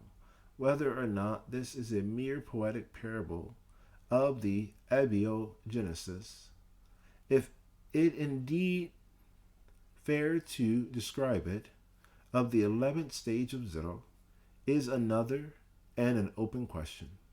In any case, such is the tradition, and numerous parodies of it are still extant in the stories of the births of Romulus and Remus, Bacchus, Buddha, and many other legendary heroes of modern times. We even catch an echo in the myths of such barbarous lands as Syria. So much and no more concerning the underground gardens of Atlas, and of their commerce with the inhabitants of Venus.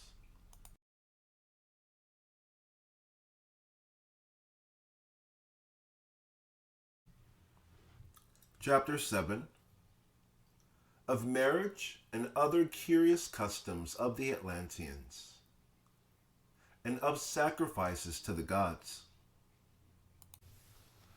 I have already adverted to that most singular conception of the duty of the married which opposes the customs of Atlas to those of any other race on earth. But the considerations which established it have yet to be discussed. I will not insist on that gross and cynical view which might perceive in English marriage today a practical vindication of the Atlantean position. On the contrary, in Atlas, marriage formed the loftiest of ideals. It resembled the hermetic marriage of certain alchemists. The bond between the parties was only stronger for the absence of the lower link. The idea underlying this was in the main a particular case of the general proposition that whatever was natural should be transcended. As will be seen in the final chapter, the very stigma of success in their great work was the transcending of the sexual process. The bond of marriage was not, however, entirely of this negative character. It had its positive side, and here closely resembled the so-called Christian doctrine of Christ and the Church. Husband and wife were to be father and daughter, mother and son, brother and sister, teacher and pupil, and above all, friends. And this relation was to subsist on all planes. The hieroglyph of love was a cross, that of marriage, parallel straight lines, and as the cross was to be transcended in the circle, so were these lines to converge not on earth but in Venus. In the meanwhile, each partner led his own free life, and it often occurred that a woman, having borne 2 children to a man and married him, would bear 2 children to another man, and so on for perhaps 2 centuries, thus acquiring a cohort of husbands. Such an arrangement must clearly have led to grave confusion had any question of property and inheritance been involved, but notions so unfortunate were unknown. Where all had every heart's desire, of what value were they?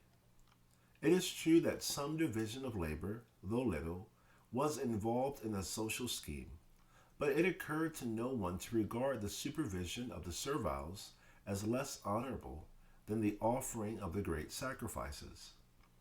In a perfect organism, one part is as necessary and decent as any other part, and no sane observer can reason otherwise. For a perfect organism has a single definite aim, and the only dishonorable feather on an arrow would be one that was out of place. Human nature being what it is, one may nevertheless agree that this measureless content with the existing order, except insofar as the purpose of the establishment of that order was unfulfilled, was rendered possibly by the extreme lightness of the toil demanded of any individual. But it is impossible for slaves to understand free men. It is always a wonder to Englishmen that a man should devote himself to unremitting toil for an ideal. He is called a crank, basely slandered, the lowest motives being without any reason assigned to his actions, mocked, persecuted, perhaps crucified. This is partly forgivable, as in English philanthropy is almost invariably the mask of vice and fraud. the ceremony of marriage. There was also the marriage of those of the magicians who refused all intercourse with the opposite sex, and were therefore married to the whole sex as such. Here was no ceremony used, but each had a special mark signifying that he or she was thus consecrated. The ceremony of marriage was simple, dignified, yet poignant.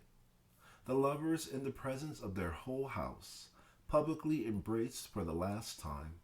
Their two children pressed them apart. Elevating their hands in a crossed clasp, they gave way, and the children passed through, preceding a most holy image, which was borne by a priest and priestess between them. They then parted, and each was severally corrugated and embraced by any of the others who chose, and the priest and priestess then, exalting the image and setting in a suitable shrine, closed the ceremony by the command to work, and adding force to the same by their example. The education of the children was another important matter in which their ideas were wholly opposed to our own. It ceased altogether at the age of puberty, which was sometimes as early as 6, never later than 14. Were it so delayed, the delinquent was crowned in mockery with a square black cap, sometimes tessellated, and sent among the serviles to instruct them in religion and similar branches of learning, and never permitting to return to Atlas. The ignorance and superstition of the plains was thus kept at a proper height. The method of education was indeed singular. Certain Atlanteans, who made it their study, would place various articles in the hands of infants and observe what use they made of them. In the course of a few months, the experts had accurately mapped the psychology of the child, and it was led in accordance therewith. The marriage customs of Atlas allowed no too rapid growth in numbers, and it was therefore easy to give each child attention.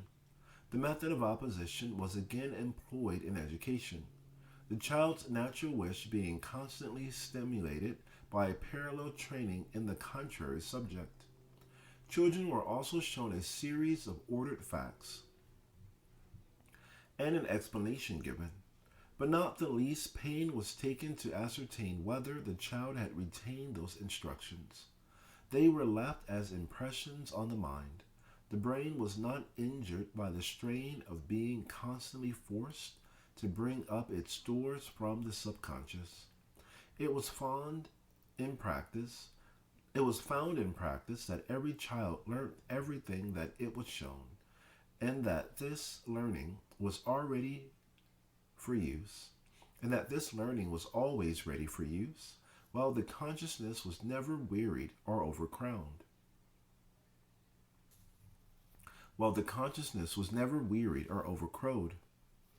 It was also found that those whose memories were what we call good were precisely those who failed to develop in other ways more useful to society.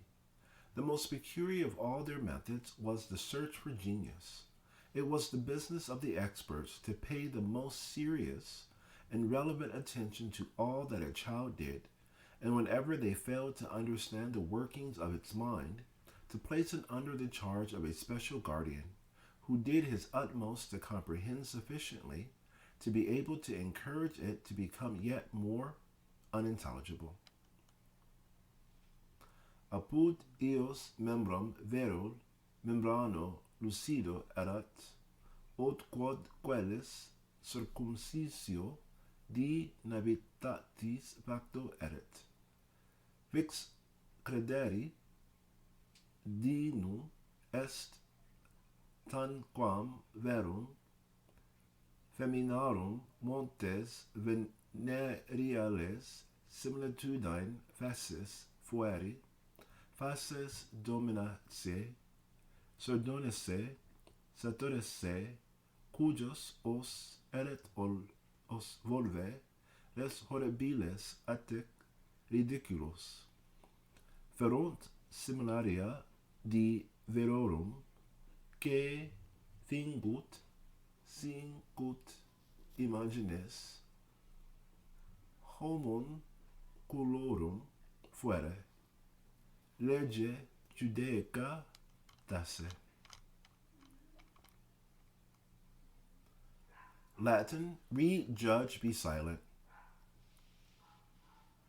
And he says, I leave translation of the rest of the passage as an exercise for the reader, as there are few points on which I am uncertain, although it appears to be describing inter alia a curious form of body art, as well as alluding to Crowley's solar phallic doctrine. Crowley may be quoting, or more likely, pastiching someone. I am not sure. T.S. Somewhat real time. This is now the 31st of January 2020. This was written 107 years ago. In that time, we have what is called a Babelfish or Google Translate. I would do my best to use it to translate this, and sometimes Google may have a joke. We'll see. So, apud ios membrum vere, apud ios membrum veril membrano lucido erat quod qualis circumcisio di navitates facto erit.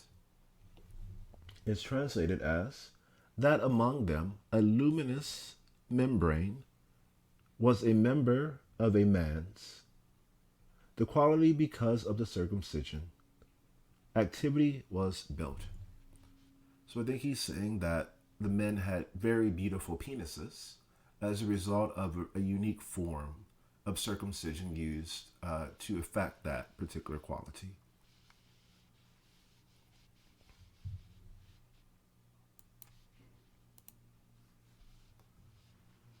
Vix credere dignum est, tanquam verum feminarum montes venereales similitude faces fuere.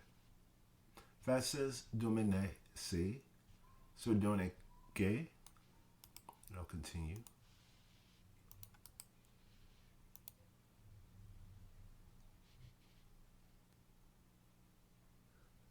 Hardly believe that it is as true. Ladies' mountains, venereal, were the likeness of their faces, the faces of the possessed, with devils on it. So, a woman's vaginal area, it seems, or her pupusa, even though it sounds strange, had the likeness of their faces upon them. It could also mean that her breast was tattooed, as the note says, with a likeness of a certain face. And so that's what it is. The breast of a woman was tattooed with the like of a certain face. Those faces were devils, onyxes, or black devils, satyrs,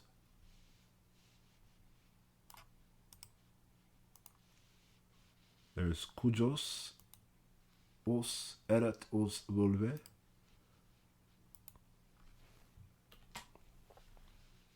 There are a bunch of Latin-speaking kids around, and this is a concern for them. Let's cover their ears. Or priests. Whose mouth was the mouth of the womb, the matter is to be feared and ridiculed. So it does seem like the women had tattoos on their vaginas, which mimicked the face of, let's say, their daemon or their personality. So either these faces were demons, black entities, satyrs, and it seemed that the mouth of this being, so if you want to know the orientation of the tattoo, was the mouth of the vaginal opening. Ferunt similia de verorum, que fingut sicut imagines, homunculorum fere, lege judica desse.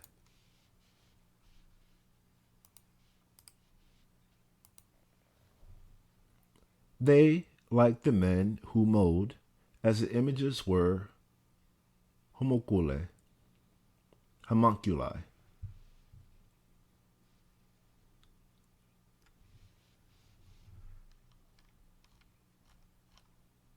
Read, judge, be silent. Continuing, many of the men, this is translate.google.com. Many of the men had ossified extensions of the frontal process, which amounted to horns, and the same formation was occasionally found in the higher types of women.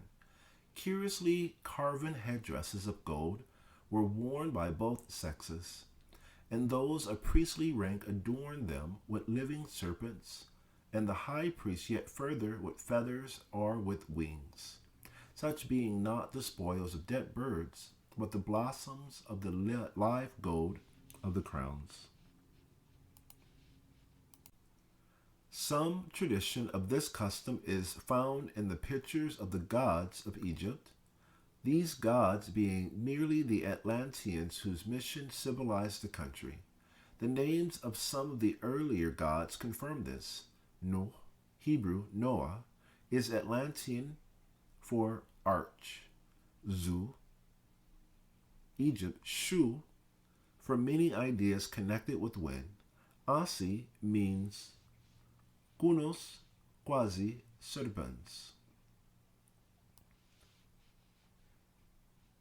Can I translate?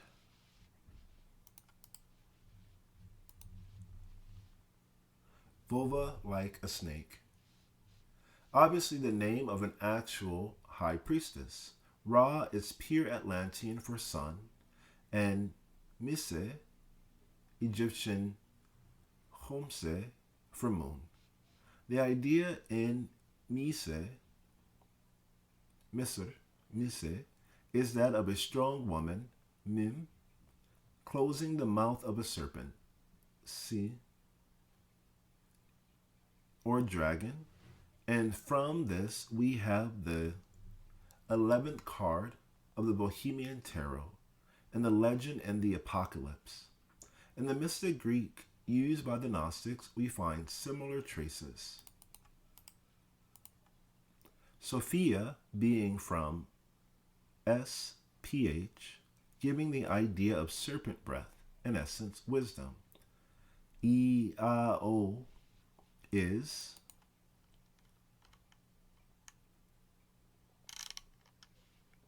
they're written in Greek, so I will translate them.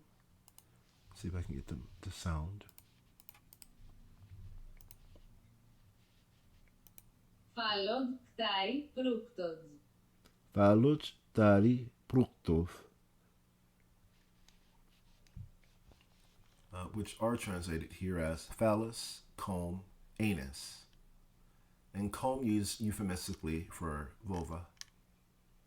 The word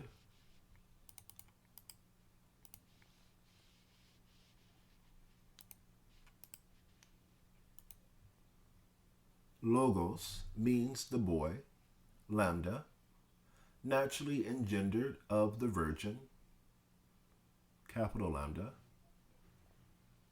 and the serpent, seen. Theos, root theta, first written as we would write the symbol for sun, a dot with a circle around it, means the sun and his strength, and also lingam, yoni, conjoined.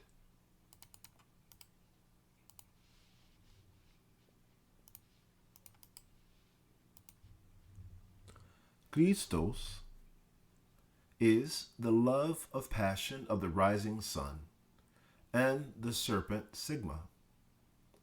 The I and T indicate certain details which are foreign to the present discussion.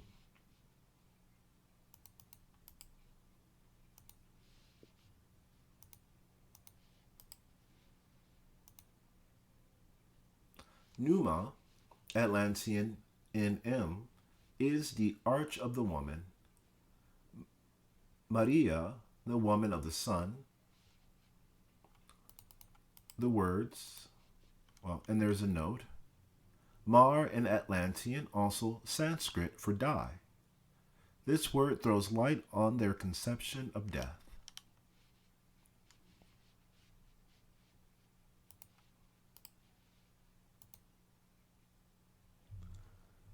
Mikros and Abraxas are again derived from Atlas.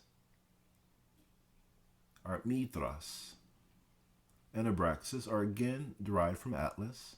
The woman entered, lingam, being conjoined with the yoni, bears the son from her serpent womb, and from the womb's mouth the son, coming, seeketh a womb for his desire, even the womb of a serpent, the course of the year being signified in this manner, as usual with the ancients. This plan of an idea corresponding to each letter was carried out very strictly.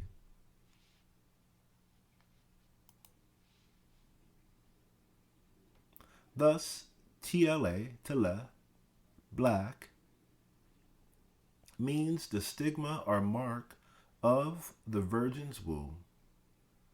Iya, hail, greeting, face to face, from the other peculiarity described above. In essence, the Latin passage. And the way in which its essential dogmatic symbols have been incorporated by the heirs of Atlas in the inmost sanctuaries of races which they deemed worthy of such assistance. Note that no tautologies defile its linguistic walls. As I have written, is never changed to as I have observed, noted, described, said, indicated, remarked, pointed out, and so on. I must not pass over in silence the question of the sacrifices to the gods, to which a passing reference has already been made. Such sacrifices were not very frequent. The victims were the failures, those who were useless to the social economy.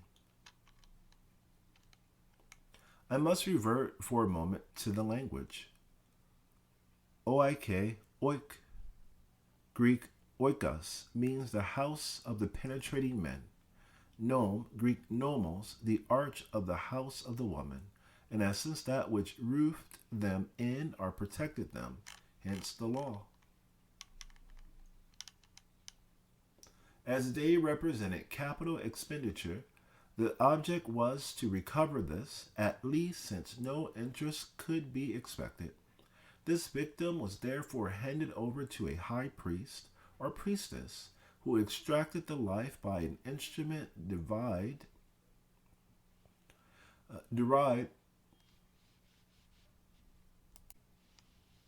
This victim was therefore handed over to a high priest or priestess who extracted the life by an instrument derived or devised for and excellently adapted to the purpose, so that it died by exhaustion. The life thus regained was given to the gods in a manner too complex to describe in this brief account. The early age at which puberty occurred was due to design. The normal period of gestation had also been shortened to 4 months. This was all part of the scheme to economize time. Old age had been almost done away with by the great readiness of the Atlanteans to go and see. At the first sign of failing power, no doubt further improvements would have been made, but for the loss of interest in the matter, all generating being regarded as the old experiment, not likely to repay the trouble of further research. In the 200 or 300 years of man's full vigor, only 8 years on an average was the wastage of childhood. And even this was not all waste, since some time at least must be necessary for the expert to discover and train the tendencies of the mind. The body ought, therefore, to be regarded as an engine, the theoretical limit of whose efficiency had been reached. So much I mention of the customs of the Atlanteans with regard to marriage, education, and religious sacrifice.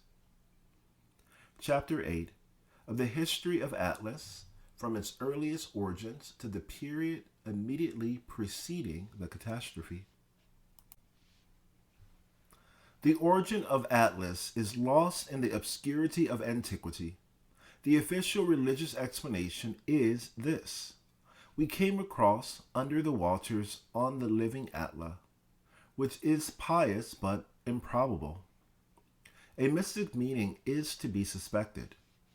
The lay historian says, we came, escaping from destruction, 8 persons in a ship, bearing the living Zero. This reminds one of the later legends of presumably equal value. Poets frankly claim we descended from heaven, and it has been seriously urged that seafarers would have preferred to plains to the rocks. The law of contrariety to nature explains this away. Others maintain that the earliest settlers came by air or through air. This must mean balloons or aeroplanes, as flying was not known till centuries after. What is definitely known is that the earliest settlers were of a purely fighting race. An Atlantean Homer, Iolo, has described the first battle in such detail as to leave no doubt that he is retelling facts. A marked contradiction to his earlier books. There appear to have been but a few Atlanteans, unless the names given are those of chiefs, which internal evidence controverts. Their valor seems to have been prodigious. The natives were armed with every possible instrument of precision, having cavalry and artillery in abundance, as well as weapons that must have been as superior to the modern rifle, unless Iolo exaggerates, as that is to the arquebus.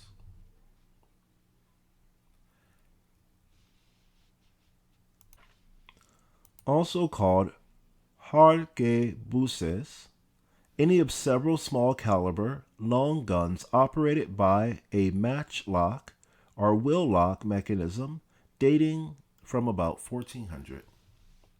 In spite of this, the men of Atlas smote them with rods, or fell upon them with their cones, and routed them utterly. This mention of rods and cones has absurdly suggested to commentators that the Atlanteans used their eyes and hypnotized the enemy. To state such an opinion is sufficient to expose its author to the contempt of the thoughtful. Altogether, 86 battles were fought, extending over 5 years, before the natives were induced to sue for peace. This was granted on generous terms, which the colonists broke as soon as they dared to do so, in accordance with the invariable practice of colonists, then as much as today. However, it was nigh on 100 years before the first college of magic was established. Previously, the Atla had been carried about as occasion demanded. It was now enshrined with some decency of ceremonial upon a mountain. About 300 years later, we find ourselves face to face with the first great mystery of Atlas. This is a translation of the record of that most strange event. Now it came to pass that all men turned black and died, and that the living Atla abode alone, bearing Mercury, whereof the sun knoweth. Thus came again the true men of Atlas, and their women, bearing gods and goddesses, and the void suffered nothing, and the earth was at peace. Now then indeed arose art, and men builded, being blind. And there was light, and the scar of light wrought mischief. Therefore the wise men destroyed them with their magic, and there is no record because it is written in that which now is. A sort of si momentum queris circumspis seems here implied.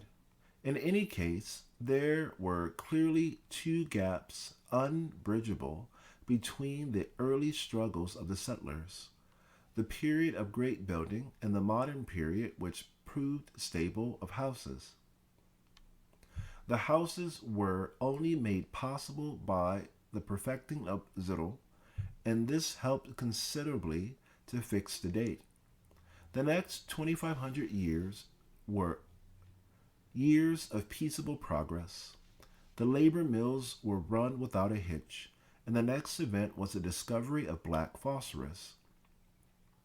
It had been the custom to worship the Atla with lights, and these lights had been candles of yellow phosphorus in golden sheaths. At that time, the Atla was veiled. At one festival of spring, the veils were burnt up, the lights extinguished, and the yellow phosphorus was found to have been turned into the black powder. The magicians examined this and brought Zittel to its ninth stage. This revolutionized the condition of things. Old age and disease were no more, and death voluntary. Strangely enough, this led directly to the Great Conspiracy. At the end of this period of 2,500 years, the system of houses was well established. There were over 400 such houses, each perhaps 1,000 souls on average. These were governed by 4 houses of houses, whose rulers took orders from the high house, at the head of which was the living Atla. The plain principle of Atlas was revolution, and like all revolutionary bodies, was obliged to adopt the strict form of autocracy. A democracy is always suddenly conservative. A democracy is always soddenly conservative. The only hope is to catch it in one of its moments of crazy enthusiasm and crush it before it has time to recover. Caesar and Napoleon both did this so far as they could. Cromwell and Porfirio did the same within narrower limits. Now a certain sophist, for philosophers one cannot call them,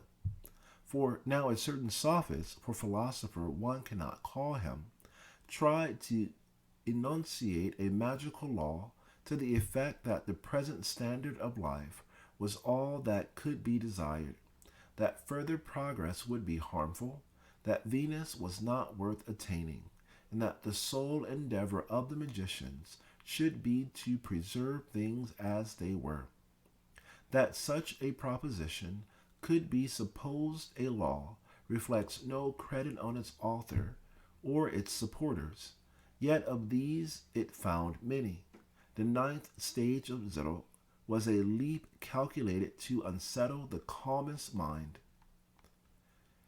Its reality had begged the optimist's daydream. Poets had thrown down their stilettos. Needle-sharp daggers of Zittel in its seventh stage were used to write on the rock walls of Atlas. High priests who had spent decades in hopeful experiment saw their results attained by an entirely different method. In short, 2/3 of the people were infected with the heresy and hoped to hear it promulgated as a law of magic. It should here be explained that every law of magic had its turn as the principal law of practical working, and the schools supporting any law or insisting on it became prominent with it.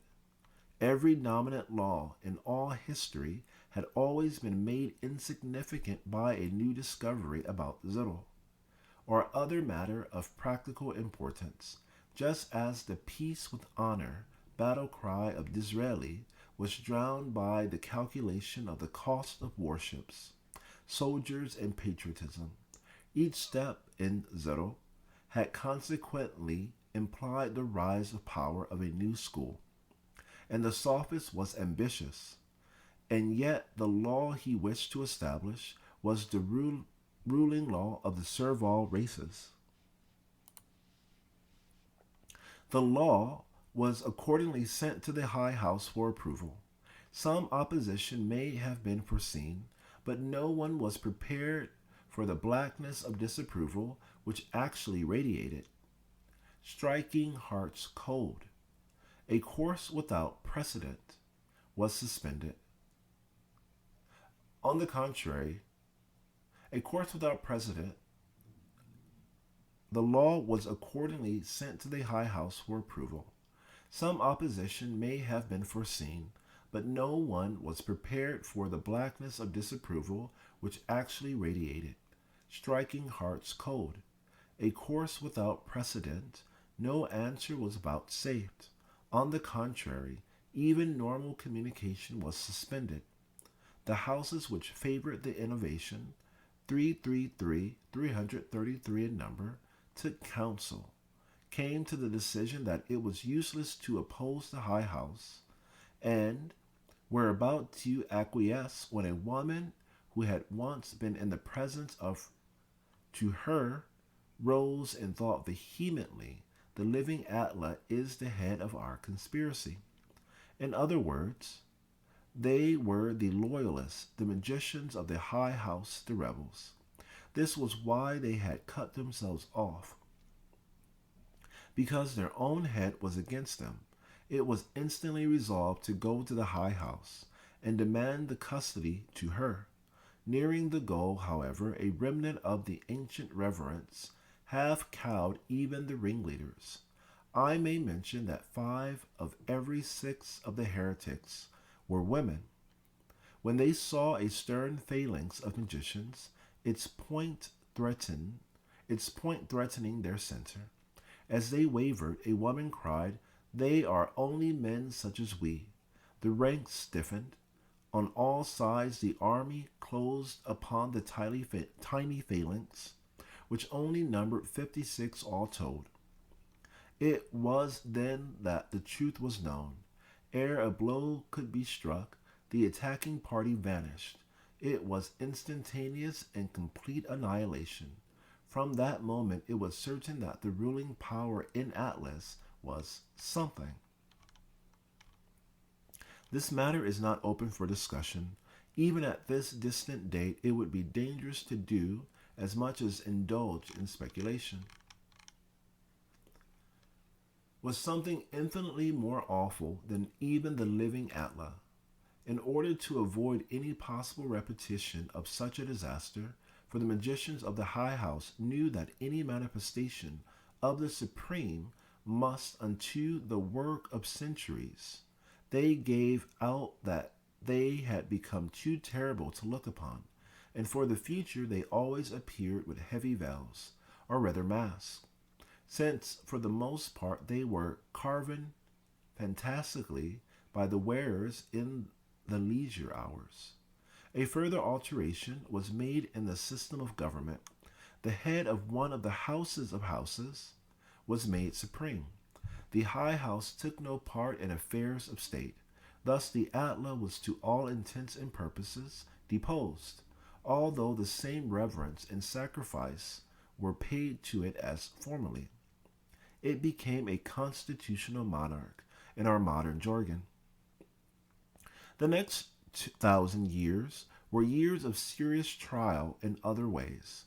The toil of repopulation was excessive, and there was a revolt, or rather strike, of the servile races, which was ended by the substitution of bread from heaven for those products of the earth on which they had formerly been fed, a diet which proved so adapted to their nature that no labor trouble ever recurred. The Greek legends of the wars between gods, giants, titans are traditions of a real war or series of wars which continued with intervals for over 200 years. The enemy had developed naval armament to an extreme. Their tactics were these: 1. To wipe out the servile races and so interfere with the production of zero. 2. To rush and destroy the High House. The first of these men with a great deal of success, the floating rock being struck with the projectiles and sunk. This occurred chiefly on the outlying islands, where they were not too much afraid to make rage and force. They also sent epidemic diseases of many kinds. Atlas was reduced to such extremity in these days that at one time the waterways were forced and the assault on the high house was actually carried out, bombardment continuing day and night for months together. Through a misunderstanding of a well-known magical law, Atlanteans at that time considered themselves prohibited from employing any other defense than the rods and the cones of their forefathers, and these, it appears, were useless against machinery, or against men protected by fortification in such a way that they could not be got at from any quarter. Thus the shark-like submarines of the enemy were unassailable. The war was therefore at first entirely one-sided. A certain youthful magician, however, resolving to die for his country if need were, decided to retaliate. He had found that Zero, in its nascent state, in essence, between the globes, had the power of bringing about endothermic reaction, seawater, for example, becoming caustic soda and hydrochloric acid, and further, that this acid thus produced was many times more active than in its normal state. For example, the rock basin in which he conducted his first experiment dissolved as rapidly as butter under burning oil. He then prepared a number of pairs of receiver globes and dropped them in the vicinity of the enemy's submarines by night. In this manner he destroyed the hulls of almost a whole fleet in a single night, and the remainder fled in panic at dawn. They returned the following year, carrying out daylight raids only and devoting themselves to destroying the labor mills. The young magician had been rewarded for his services by being presented to the Atla, and this example encouraged others to find means of attacking the invaders. Artificial darkness was therefore invented and combined with the former method, but this was only partially successful, the tremendous pace of the sharks enabling them to evade any threatening clouds. They did enormous damage, and the supplies of Zero were seriously curtailed. Things now went from bad to worse, and culminated in the attack on the high house, the besiegers keeping their battleships surrounded by rafts of fire, so that attack was impossible even by night. It was then that the high house called on the heroism of its sons. Armed with long swords of Zero, they plunged into the sea, to perish indeed under the tooth of the Zizu, but not before they had time to hack the invading battleships to shreds. Their floating torch rafts only assisted the attack by directing the swimmers to their quarry.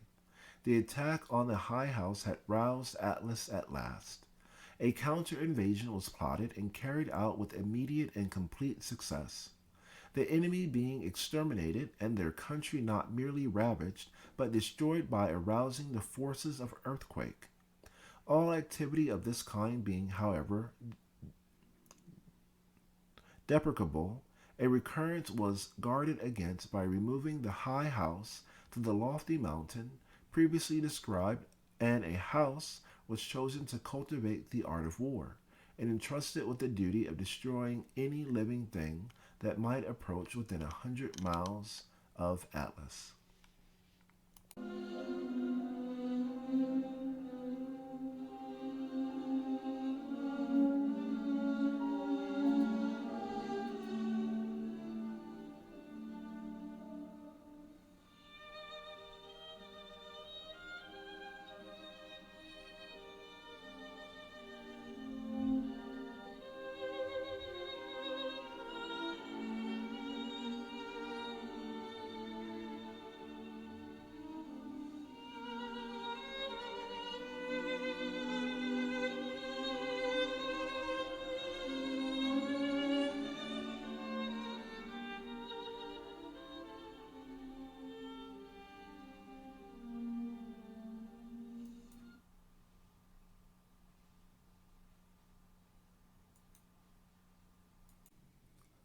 Only one other adventure of historical importance remains to be recorded.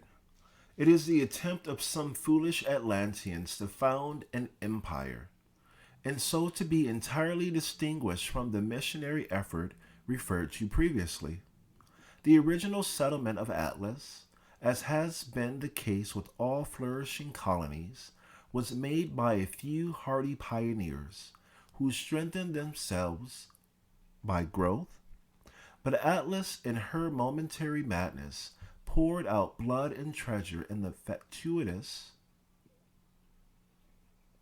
attempt to impose alien domination on lands utterly unsuited to the genius of the people.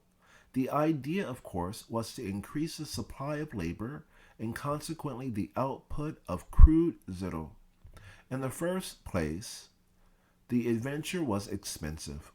It was uneconomical in the scientific sense to send ships with less than 1,000 fighting men. The zero required for these meant the employment of at least 7,000 serviles, and naval construction was therefore of a colossal order. But although little difficulty was found in conquering the country in the military sense, the natives had to be almost exterminated, and the labor of the survivors proved difficult to enforce. It was even then not a tenth as efficient as that of the serviles at home. The imported serviles, moreover, caught native diseases and died in hundreds. And though by prodigious sacrifices the East African Empire was kept going for nearly 200 years, it had to end at last no less ingloriously than the French adventure in Mexico, or the English in India, Egypt, and South Africa. I write little, but not much, in advance of the events. To illustrate the theory here advanced, I will ask the reader to compare the results of the attempt to colonize America by A. The whole military power of Spain at her zenith, B. The handful of exiles in the Mayflower. The main cause was the impossibility of breeding children in a climate so unsuitable even of maintaining their own women, and above all the fact that the crude zero was not of quality equal to that obtained in Atlas, and that the zero generated by the Atlanteans themselves was not to be made at all outside their own country. The lesson was learnt.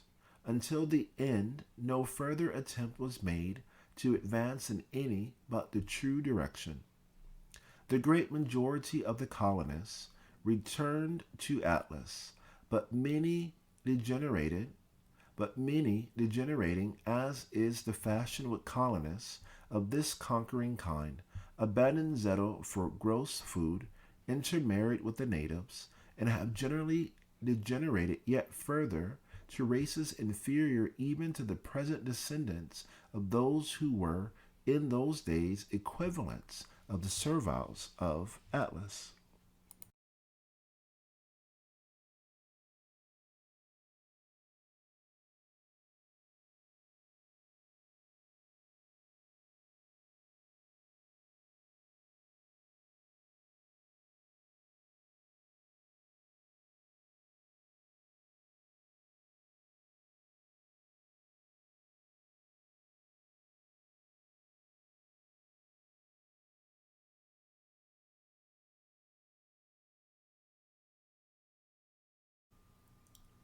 Chapter 9 of the Catastrophe, its antecedents, and presumed causes.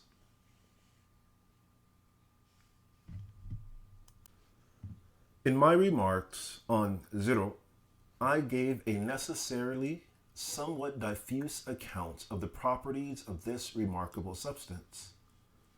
It must now be made clearer that the crude zero, in its 9 stages, produced by the serviles and consumed in the houses, was in each stage of inferior quality to that of the same degree produced by the Atlanteans and consumed by the high house. For example, the crude zero was made in a labor mill with all sorts of insulations.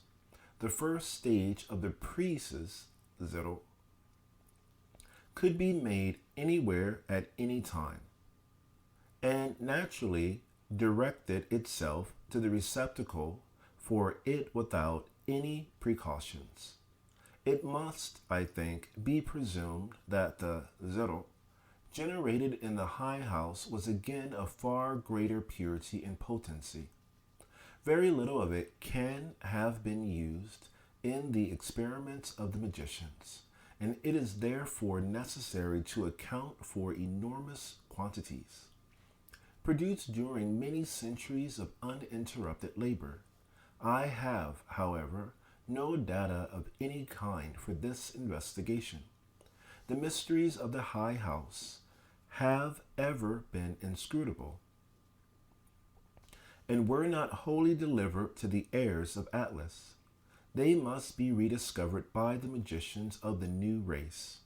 It may be that in some form or other the zero had been made stable and used to impregnate the column which is alleged to have been driven through the earth, perhaps, and less improbably, only to the depth of a few hundred miles. This column, however long it may have been, had certainly its top immediately below the reservoir of the high house. It had been completed about 70 years before the catastrophe, but apparently no attempt was made to utilize it in any way.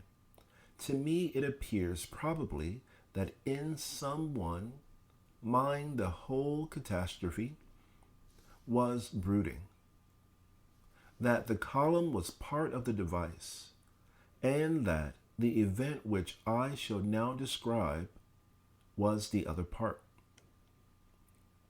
This event was the birth of a child in the high house, a child without the distinguishing mark of the daughters of Atlas. That any child at all should have been born there is so incredible that I am inclined to suspect an improper use of the word born.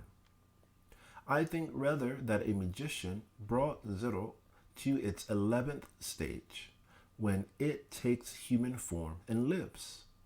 The alternative theory is that of the angel of Venus, described in the chapter on the underground gardens of Atlas. The supporters of this theory hold that the child was not born of a priestess, but of the living Atla. In any case, the whole country gave itself to unbridled rejoicing. Work was carried on at a greater speed than ever before. One might say a delirium of labor. For 11 years this continued without cessation. And then without warning came the order to repair to the high house, every man, woman, and child of Atlas. What was then done I know not, and dare not guess. That same day 7 volunteers, heroic exiles from the reward of so many centuries of toil, voluntary maroons, on the discarded planet, the heirs of Atlas turned their faces from the high house and severally sought distant mountains, there each to guard his share of the secrets of the holy race, and in due time to discover and train up fit children of other races of the earth, so that one day another people might be founded to undertake another such task as that now ended. Hardly had the pinnacle of Atlas melted into the sea behind them than the catastrophe occurred. The high house and the column beneath it, with all the inhabitants of the altar, shot from the earth with the vehemence of 1,000,000 lightnings, bound for that green blaze of glory, that scintillated in the west above the sunset. Instantly the earth, its God departed, gave itself up to anguish. The sea rushed into the void of the column, and in 1,000 earthquakes, Atlas, houses, and plains together were overwhelmed forever in the ocean. Tidal waves rolled round the world. Everywhere, great floods carried away villages and towns. Earthquakes rocked and tempests roared. Tumult was triumphant. For years after the catastrophe, the dying tremors of the event still shook mankind with fear.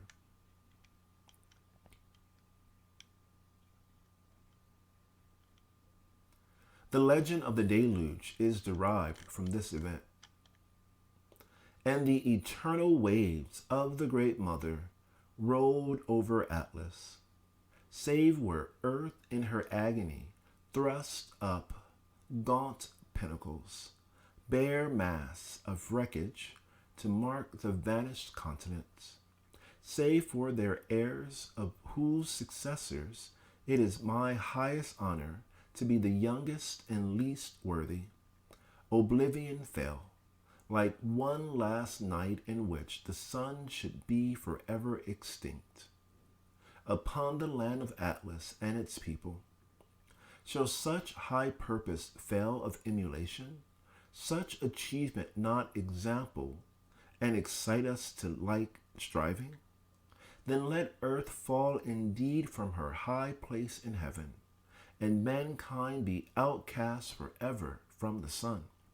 Men of earth, seek out the heirs of Atlas. Let them order you into a phalanx. Let them build you into a pyramid that may pierce the appointed, which awaits you, to establish a new dynasty of Atlanteans, to be the mainstay and mainspring of the earth, the pioneers of their own path to heaven, and to our Lord and Father, the Son. And he put his hand under his thigh and swore it.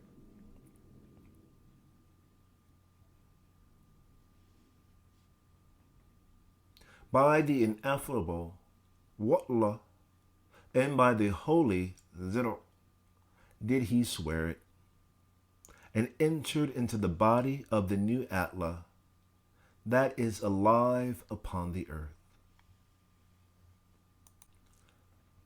Transcriber's note: this text of Liber Li, or Liber 51, Li, has been transcribed from 2 TSS in the OTO archives, one from the collection of H.P. Smith, the other formerly in the possession of Phyllis Seckler, the latter, which appears to be later than and derived from the other, includes an introduction, here omitted, by W.T. Smith, Freighter 132, and internal evidence gives it a date sometime between 1951 and 1962.